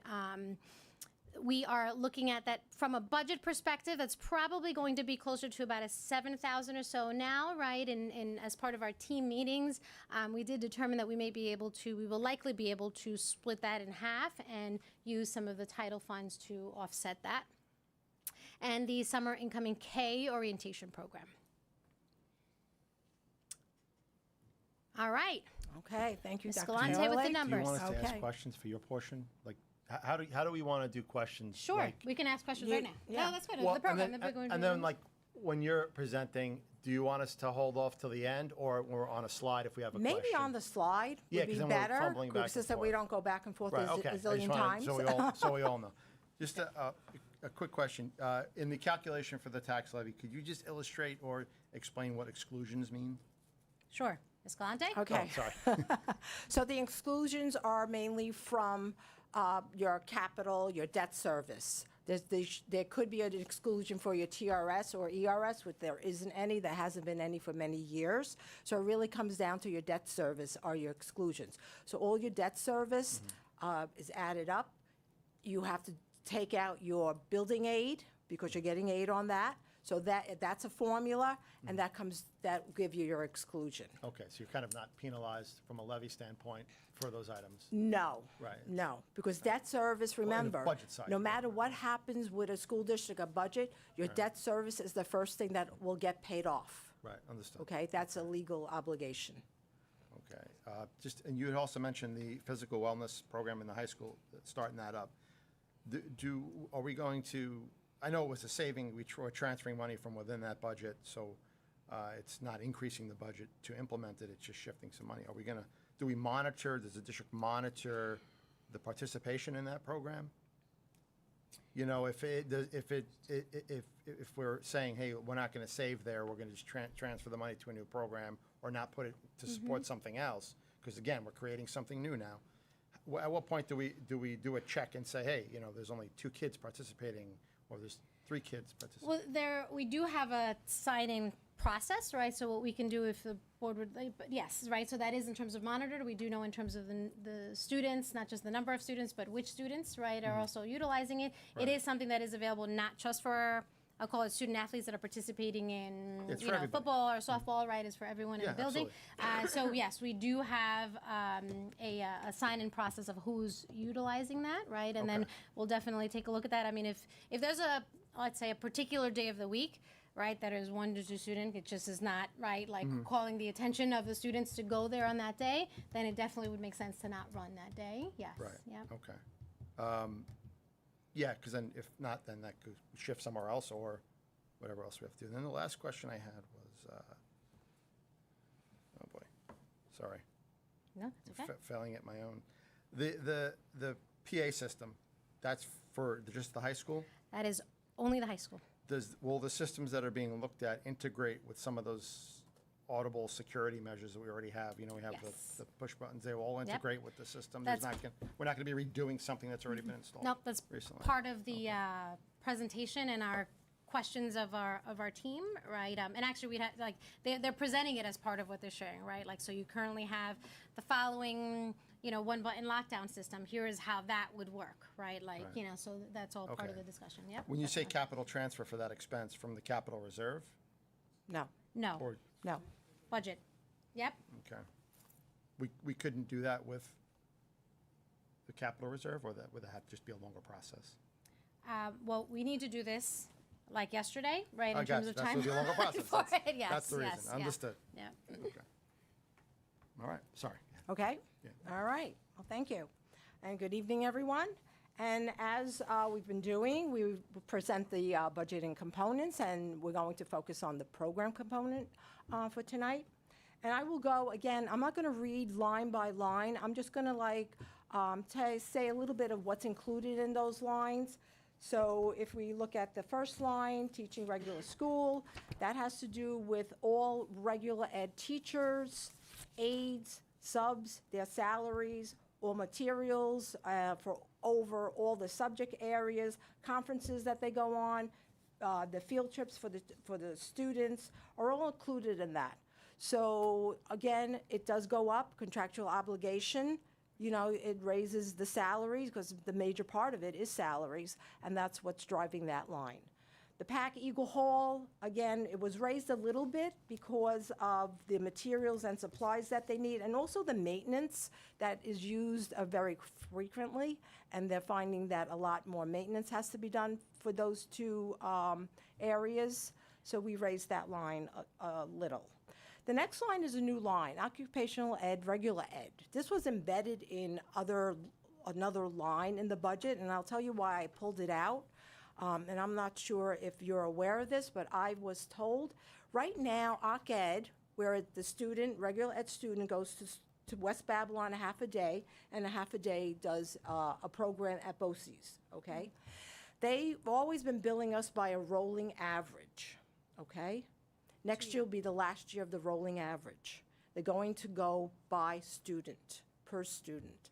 So I'm not sure how that's going to affect the amount of students that West Babylon sends if you have to pay individually for these students. You may have to reduce the amount of students that go, but I figured, just pull it out, put it on its own line, so you have an idea of where you're going with all that, okay? So It's good to definitely have it separate.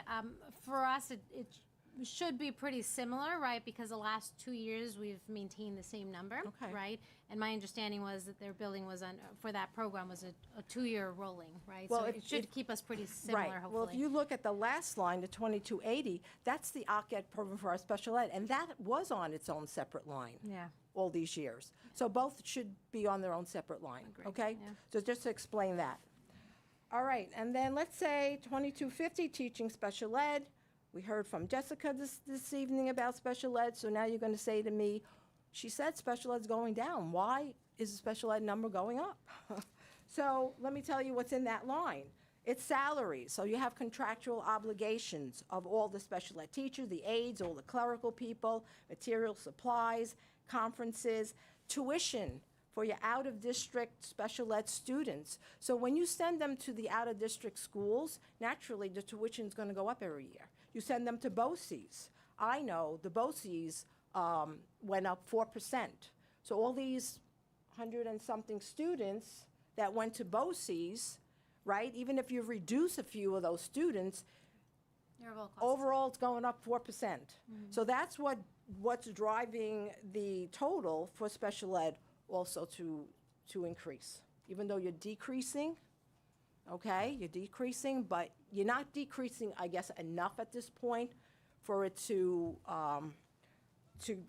stay even or to go down, okay? But the increase isn't as much as it has been in the past, from what I understand. So, okay. Again, student with special needs, 2270. That's all your reading teachers. Those are all the salaries for your reading teachers. Okay, next slide. That's just a graph. I'm a very visual person. I like, graphs. I'm glad Jessica used pie graphs, and so now we're using bar graphs. So that's good. Next slide. Just a quick question. On the Eagle Hall, the budget increase, I know it's not in the grand scheme of things, is that, are we anticipating or some what-ifs, or are there targeted expenses? Well, any kind of maintenance that they have to do, like everything else, is going to cost them more next year than it does this year. Okay, no, it seems a significant amount. I was wondering if there was updates to, especially Eagle Hall, the speaker system or something like that. Is there additions No, that I are think planned, or is it just a what-if? they're just anticipating needing more money to maintain certain things in those two areas. Okay. Okay? All right.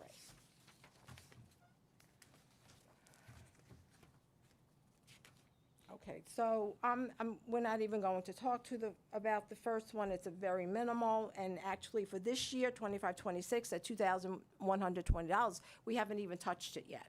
So we're going to have to look into that and see if it's still going to actually be needed for next year. Alternative high school, for the past couple of years, I think you kind of stopped that program or reduced that program a little bit, and now this year it's kind of gearing up again, because we are going to be under budgeted on that program for this year that we're in now, 25-26. So for next year, we're anticipating it being around that 59,000 mark. And the board is aware of that. We didn't have that in place. We didn't run it beforehand in terms of the evening alternatives, in terms of some of the discipline, right, and whatnot. And we added that into the mix, right? So that's why in terms of this year, we We're need to basing it transfer on in. what we right. think we're gonna pay this year and just, increase it. Summer school, that $5,000, that was on someone's slide. Mr. Payne, you have a $5,000 for your summer school. That's in the budget on its own Yes. line. That's the kindergarten, yes. Kindergarten, yep. Yep. 2610. His lines are sprinkled everywhere, so. Yeah. Let's keep it on there. 2610 is really for your K-12 librarian salaries and clerical and some BOCE services. That actually has gone down a little bit. You may have new librarians coming in at a lower salary to begin with. 2611 is the libraries. That's the materials and things that they need. Their BOCE services for to keep track of books going in and out of the library. 2630, computer-assisted instruction. Dr. Wright made a presentation about that, and what was added was additional software that is needed, and also cybersecurity software that was also needed. So just between those two things, that drove that up a good $100,000. And then you have equipment repairs, purchase of new Chromebooks, iPads for the incoming, I think it's 6th and 9th grades. The Chromebooks, right, The the Chromebooks, replacement right? process. So you have yep. all that. That comes in on a BOCES lease. So their materials and supplies and any kind of equipment repairs that they have been doing for these Chromebooks. is On all that line. same line, is the end of what the actual expense is versus the budget. The 24-25 actual expense was a lot lower than what we budgeted for Yep. this year. Where are we at, or do we know? I'm throwing a curveball for our expenses year to date. You're on budget. We're- When okay. Dr. Wright did his presentation, he Right, said okay. he was, and he anticipates to stay within budget for this year. Yeah. And I'll tell you what's driving that pretty up, close to and that it came number. to light the other day at one of our meetings, was that these Chromebooks for 6th and 9th grade, they were now, $500 each? We're back. We were getting them for under two. Yeah, depending on the year, right? You So, know, it yeah, a couple it years ago it was really. 400-ish, right? And then a few years before that, the two. Yep, yeah. so the cost of all that has gone up tremendously. Okay, so next slide, and that'll bring us to the next slide. Okay, attendance, those are your clericals or your teachers at take care of your attendance for district-wide, and that's basically just contractual obligation increases.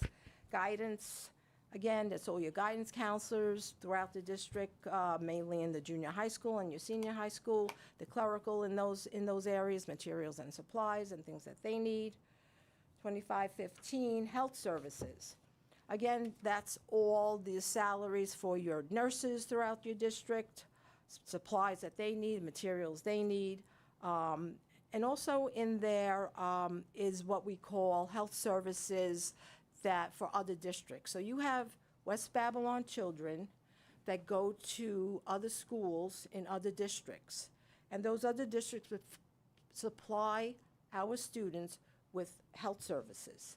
So they then bill us back for those health services. Those So are the that- contracts that you guys see, right, Yeah, so occasionally on the that's in agendas. that too, besides the salaries and all that. So we're seeing an increase in that then, Yes. Yes, yeah. because of those services or because of the internal? I think it's a mix, more students going to other schools. They're usually probably private and parochial schools within other districts, and things like that, yeah. And then diagnostic screening and psychological services, that's the psychologists that you have, their salaries that you have district-wide. Okay. Catch up here. 2850.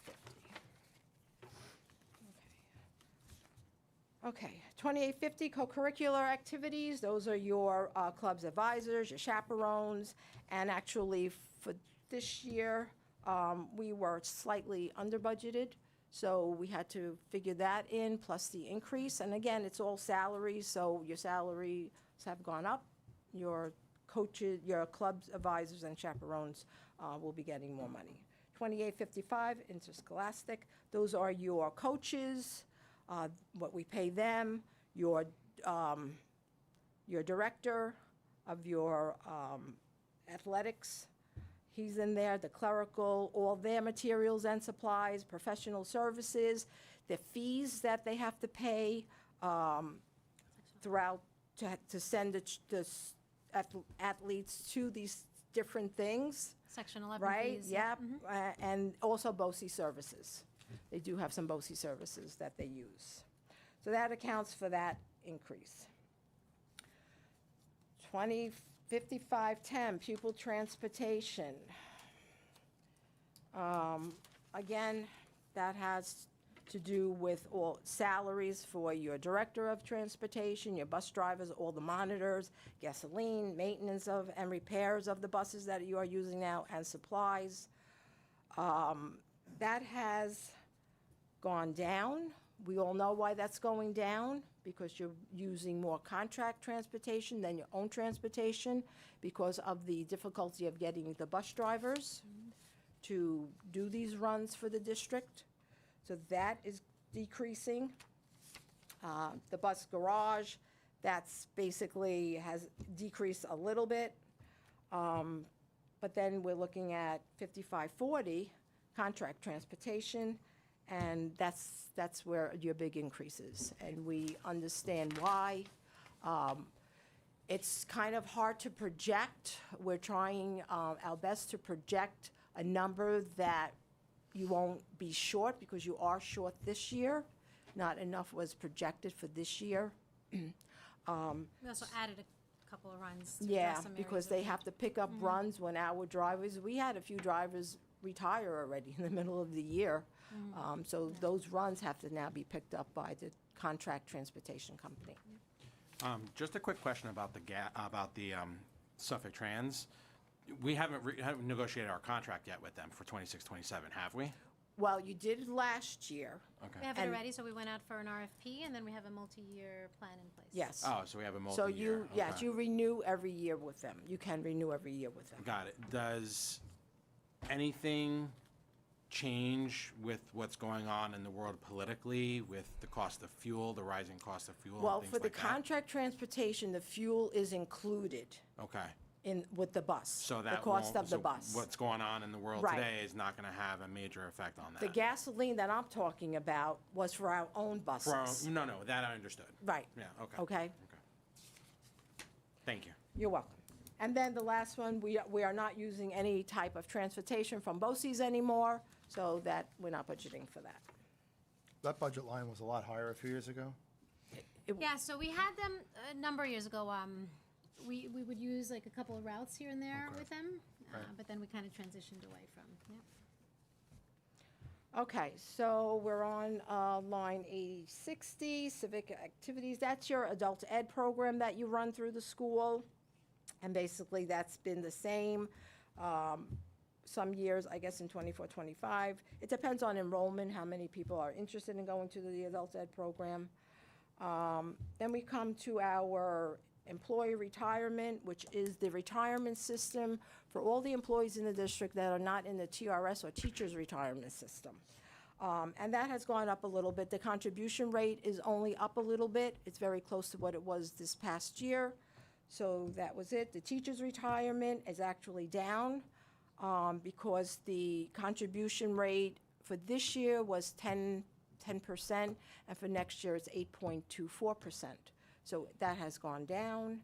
FICA is the tax on the payrolls that we have to pay on all the payroll taxes. And then workman's comp, you are self-funded for workman's comp.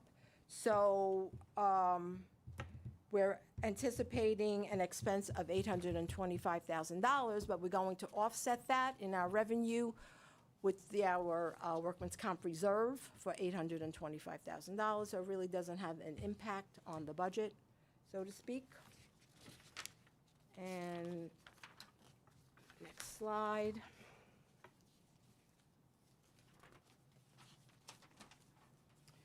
Okay, so life insurance, again, depends on how many people are in the life insurance coverage, and that's what drives that up. Unemployment, again, that's being funded on the other side on the revenue for the $50,000, so it really doesn't have an impact. We are just lowering the disability insurance by $5,000. We don't think we'll go over that. Health insurance. So health insurance, again, is really, has come in with higher increases than anticipated, because we went from a 2% increase in 24, 25, in the 24 year, to an 11.8% increase in 2025, 26, and we're anticipating the first half of 2027 for that increase to be anywhere between 12 and 15%. So it's going up. And honestly, anyone doing this for years kind of anticipated that with COVID and all that. And whenever anyone would say, oh, this is free, you don't have to pay for this medical thing or whatever, we knew down the road, somewhere, somehow, we were all going to pay for it. So, and I think that's what's driving the increases. Hopefully, they stabilize and they don't get go too high. In one of our areas, I forget which coverage, it actually went up 24%. But the average between that and all the other four coverages came out to 11.82%. So it's something to watch, it's something to be aware of, that these increases can, can be significant, because it is a significant increase. Okay, dental, let's see. Dental insurance was down. We changed, we didn't change companies, we actually changed a broker who got us a better deal with the same coverage, with the same company, the whole thing. So that's why your dental insurance is down. I thought it was because we floss really well in the district.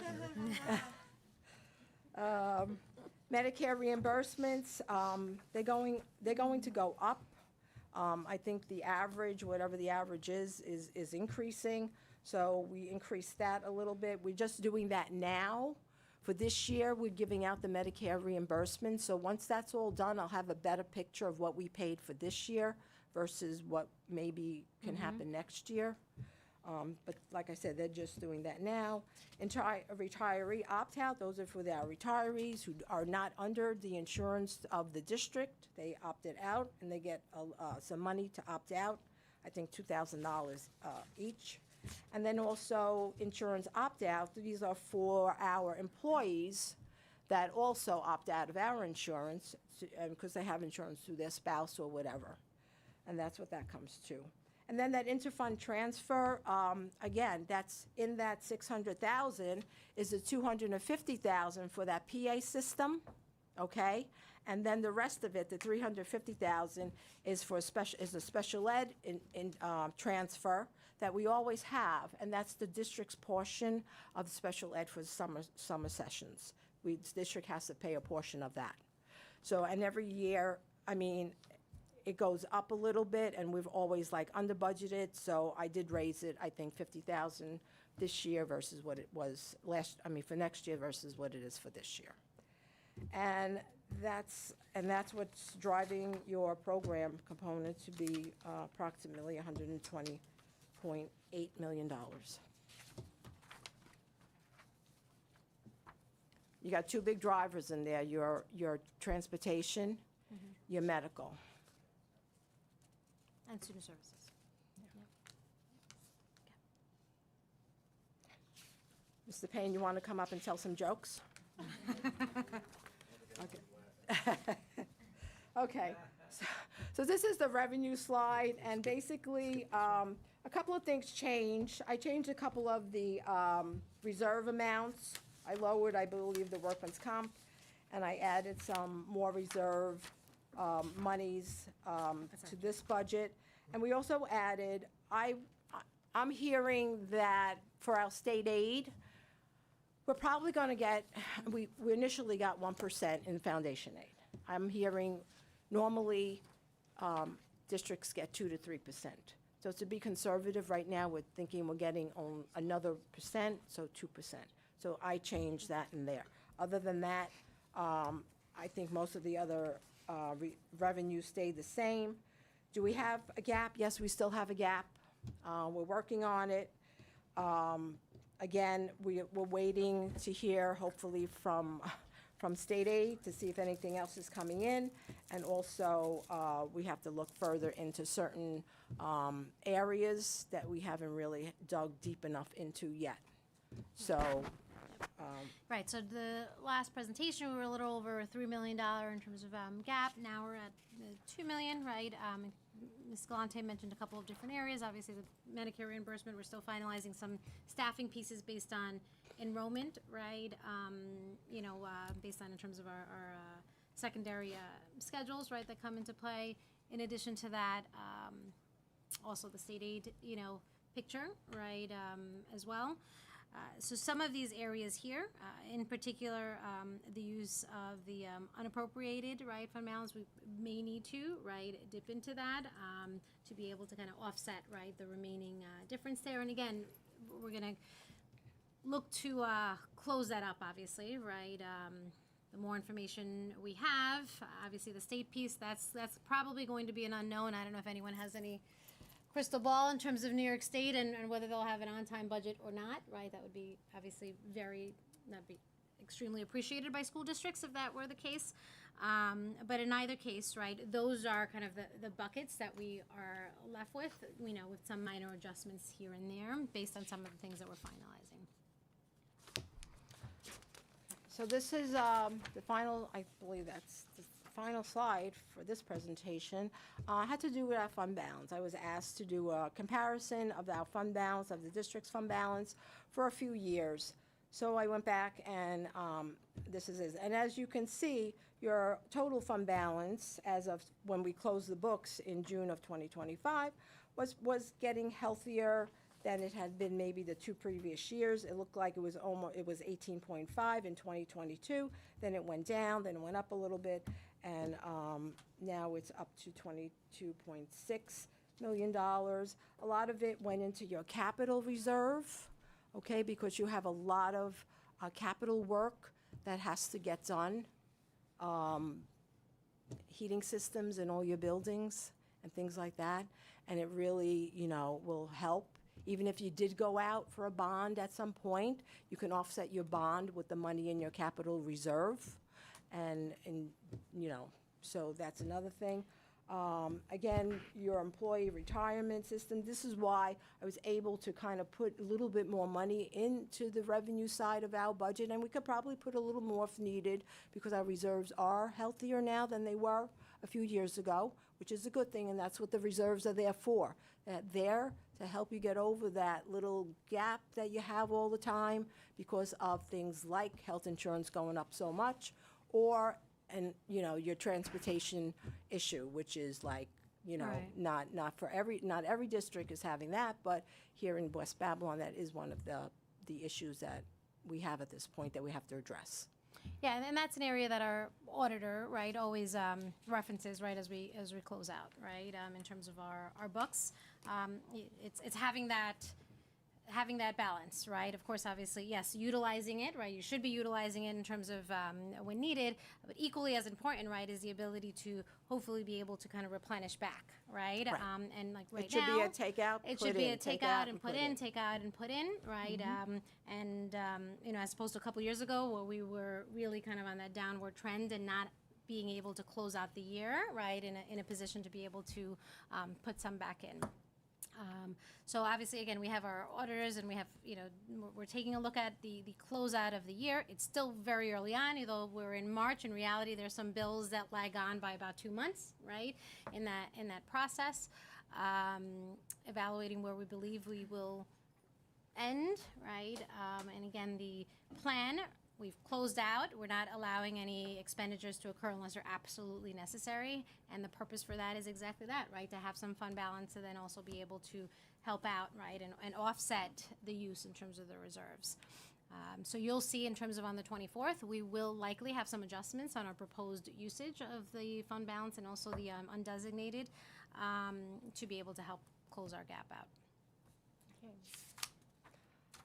So next slide just talks about the budget vote and the trustee election, which is on May 19, 2026, from 6 a.m. to 9 p.m.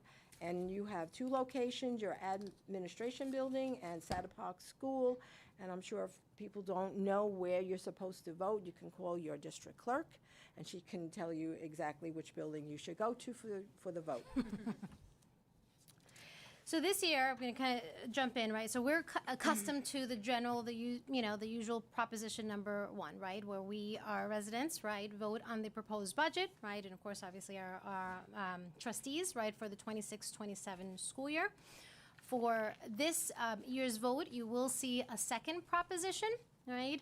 Now I'm going to, as we click over into the new slide, rewind a little bit and remind our trustees we have had several in our community, obviously, several presentations with regards to the junior high school project, right?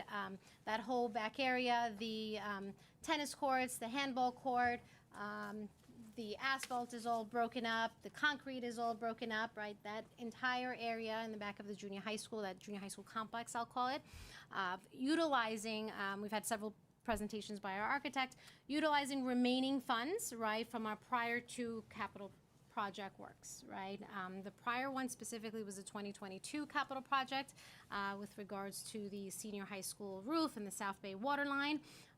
When we presented those projects, we included, obviously, the estimates, right, that were provided then.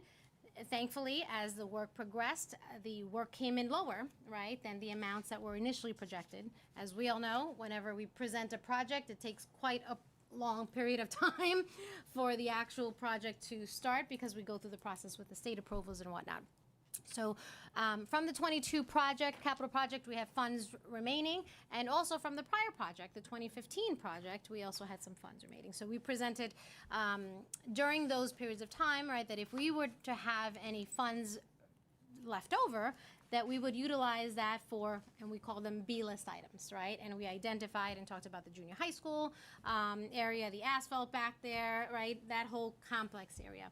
That was included as part of our B-list topics of discussion, topics of items that we would utilize any remaining funds for.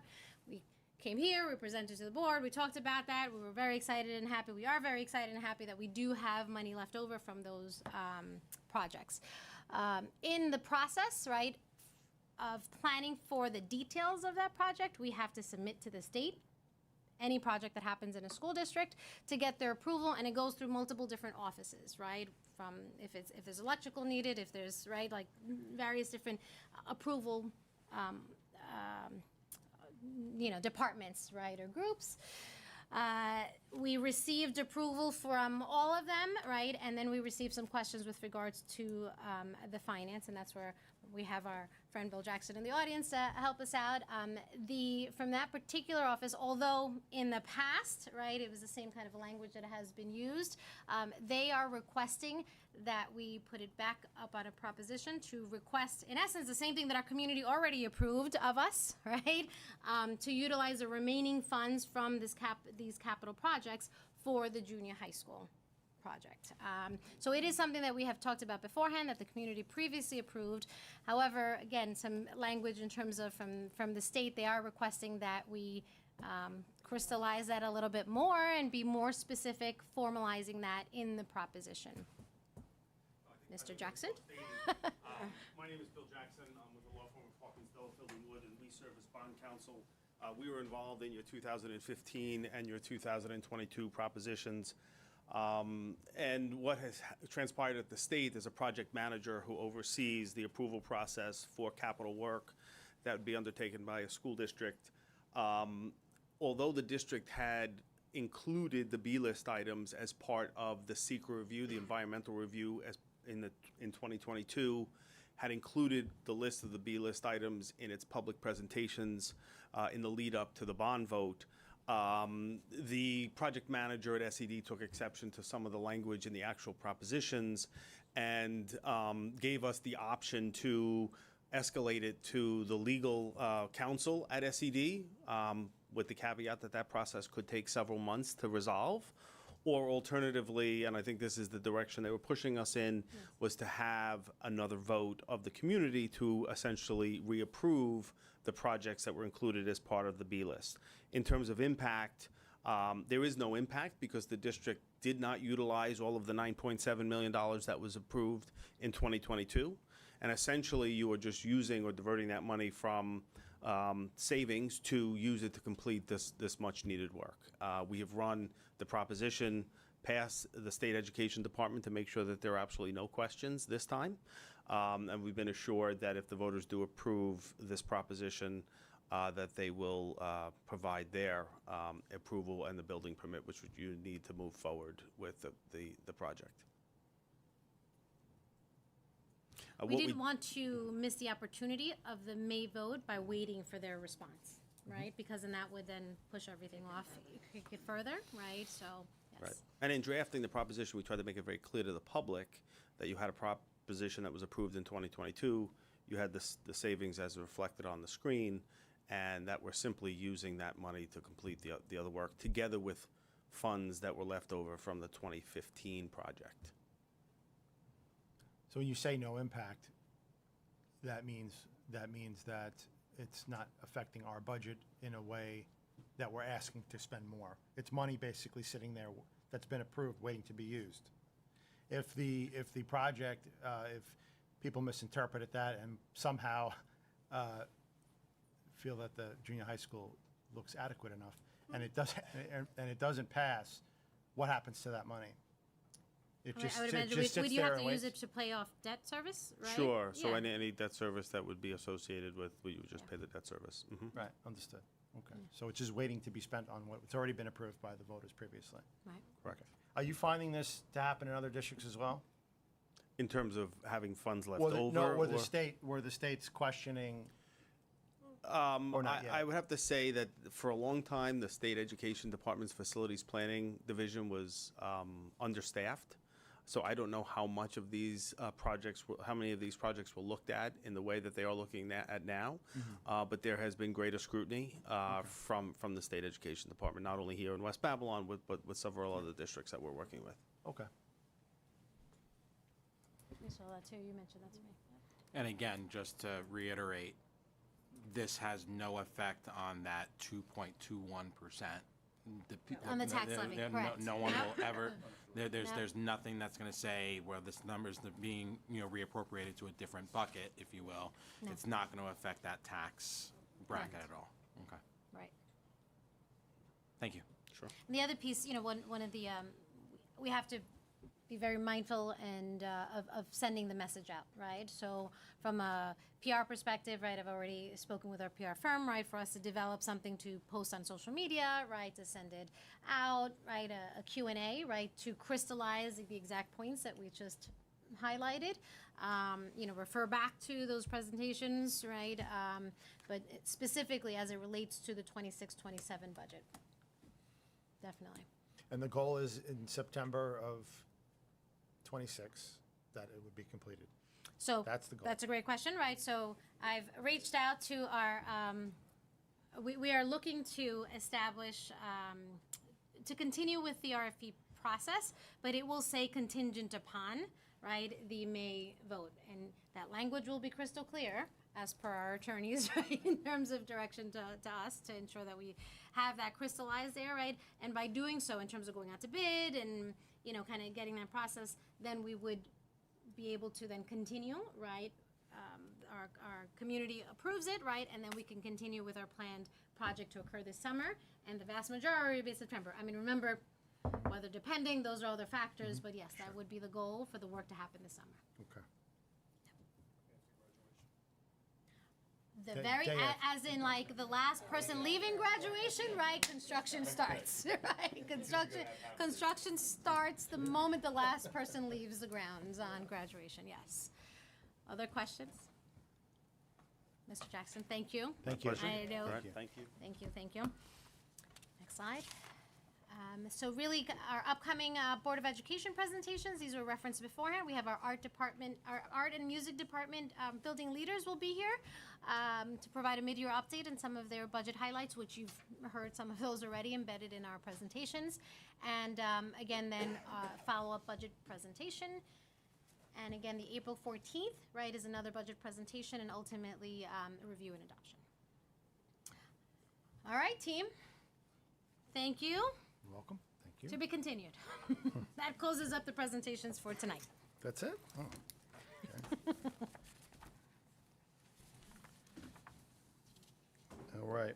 At this time, statement of residence. Any resident, on agenda items only, any resident wishing to share a statement, residents come to the podium, state their name, address, and an organization they represent.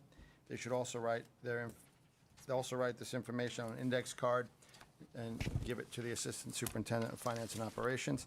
Comments on individual students or employees are not permitted. Each resident will have up to 3 minutes to speak with a total of 15 minutes allotted.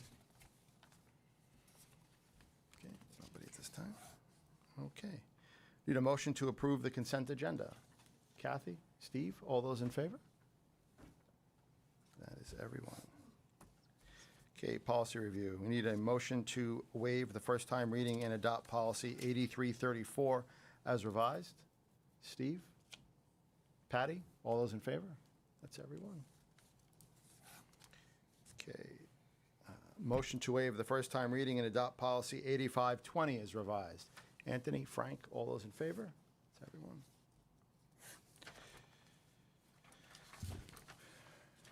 We need a motion to waive the first-time reading and adopt policy 2350 as revised.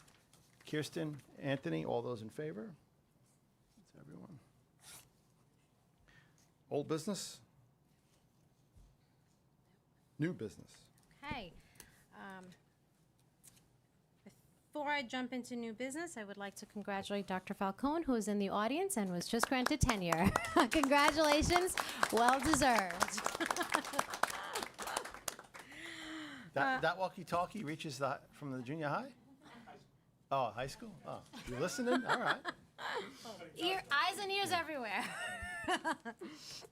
Okay, so The board and I, right, received a request from our amazing Science Olympiads team to host next year's regional competition, right?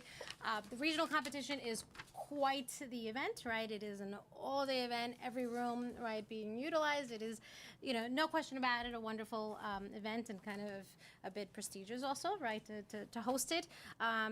The event is a minimum of about 12 hours, right? Again, probably closer to 14 hours, right, when we account for some of the earlier, and after hours setup. So there definitely, certainly will be many teachers, many chaperones, many volunteers, right, from all school districts, right, that would be, and that are on site. Specifically in our case, right, Mr. O'Leary and I had chatted that we would also want to have a nurse, right, present. So by way of just some dollar amounts, right, I think there's no question as to obviously the prestige and what the day is like, right, and it's a wonderful event.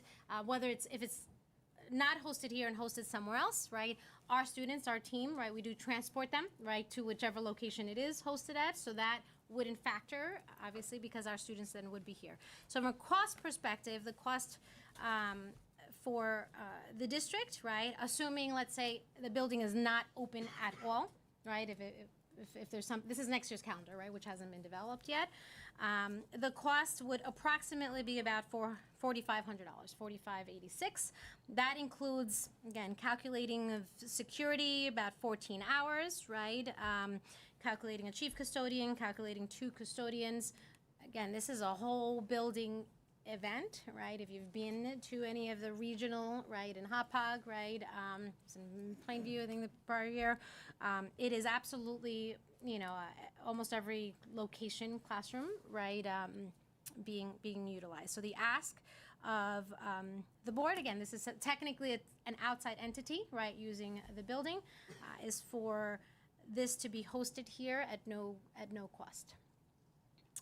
And again, from our perspective, the cost, right, for us, if we're not open for something else, which quite honestly, based on the amount of people, if we are, it would be probably for something small. I mean, Mr. Leary and I were chatting, typically kind of that would be around the date of the rehearsal, right, for high school, one of the high school productions. But that would only be for one room, and that would be for a couple of hours, right, not the 14 hours. So that would, if it lands on that same day, it would likely be, it would offset that amount. So the question to the board is, do we want to host?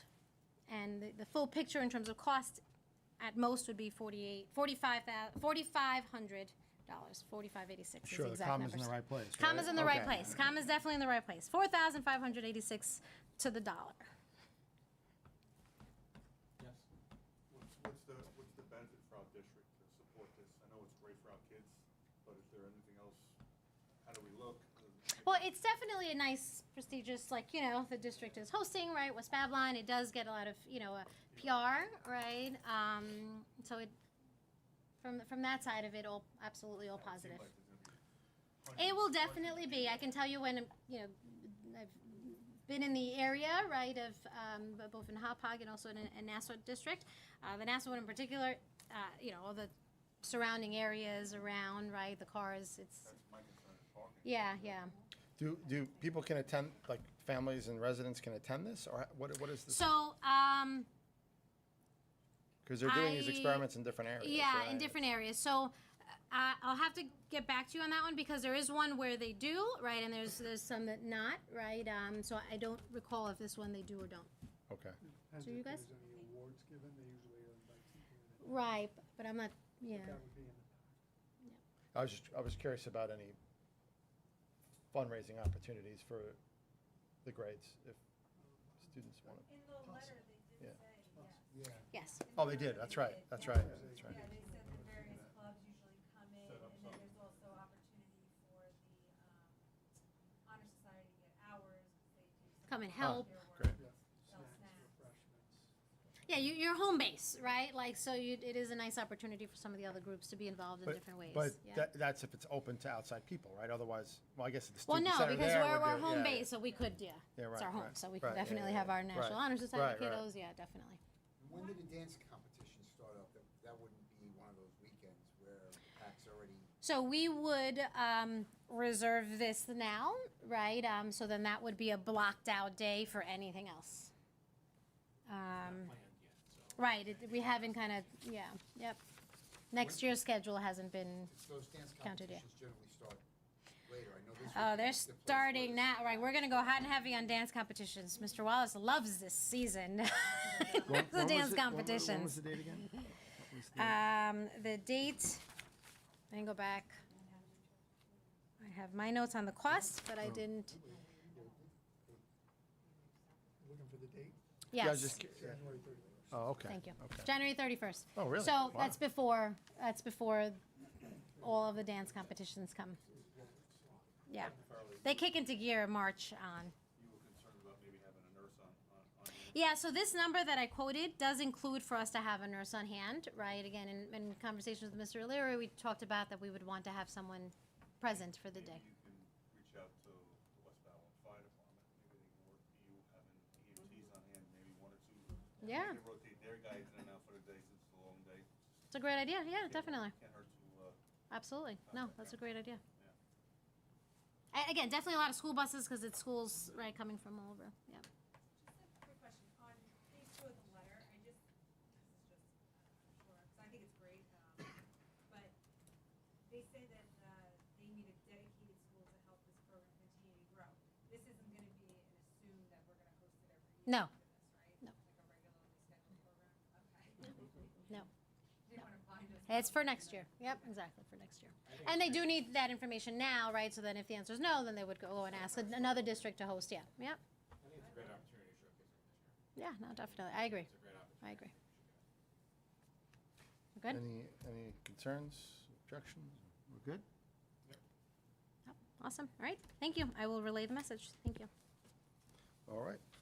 Statement of residence. Any resident wishing to share a statement, please come to the podium, state your name, address, and any organization you may represent. You can also write this information on an index card and give it to the Assistant Superintendent of Finance and Operations. Comments about individual students or employees are not permitted. Each resident will have up to 3 minutes to speak with a total of 15 minutes allotted. Anyone? That's it? Hi, Ms. Annie, come on in. Hi. Okay. Christine Downey, 7 Bradish Lane. Okay, speaking on how we're getting rid of the skills classes for next year for the junior high and high school. Okay, I'm respectfully urging the district to keep the skills class program in place. This class provides essential support for students with special education needs who are participating in inclusion classes, and it plays a critical role in helping students like my daughter succeed academically. My daughter is a special education student who spends the majority of her school day in inclusion classes alongside her peers.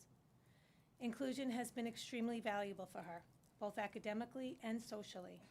However, the pace and workload of general education classrooms can be challenging, and she relies on the skills class to receive the additional support she needs in order to keep up and fully participate. The skills class provides her with the time and guidance necessary to work on homework, complete assignments, and reinforce the material she is learning in her classes. It also gives her the opportunity to ask questions and receive clarification on topics she may not have fully understood during regular instruction.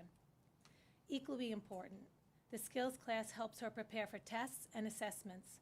She benefits from structured review, helps organizing study materials and strategies that allow her to better understand and demonstrate what she has learned. The class also allows her the opportunity to finish tests when she requires additional time, which is often a necessary accommodation for students with special education needs. Rather than taking away from her inclusion experience, the skills class strengthens it. It provides a support structure that allows her to be successful in her general education classes. Without this resource, students like my daughter may struggle to keep up with expectations despite their effort and potential. Maintaining the skills class program demonstrates the district's commitment to supporting all students and ensuring that those with special education needs have equitable access to academic success. I respectfully ask the board to consider the impact that removing this class would have on students who rely on it every day. Thank you for your time and your continued dedication to the students in our district. Thank you. Thank you.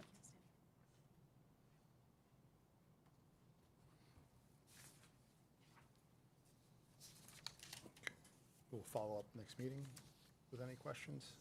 Yeah? Okay. The board has the The board will have information already. questions, I'm sure, yeah. If you have Okay, questions. yeah. You have the information through email, yeah? Okay, all right. At this time, we need a motion to adjourn. Kathy, Steve, all those in favor? That's everyone. All right, that's a quick one. Ah,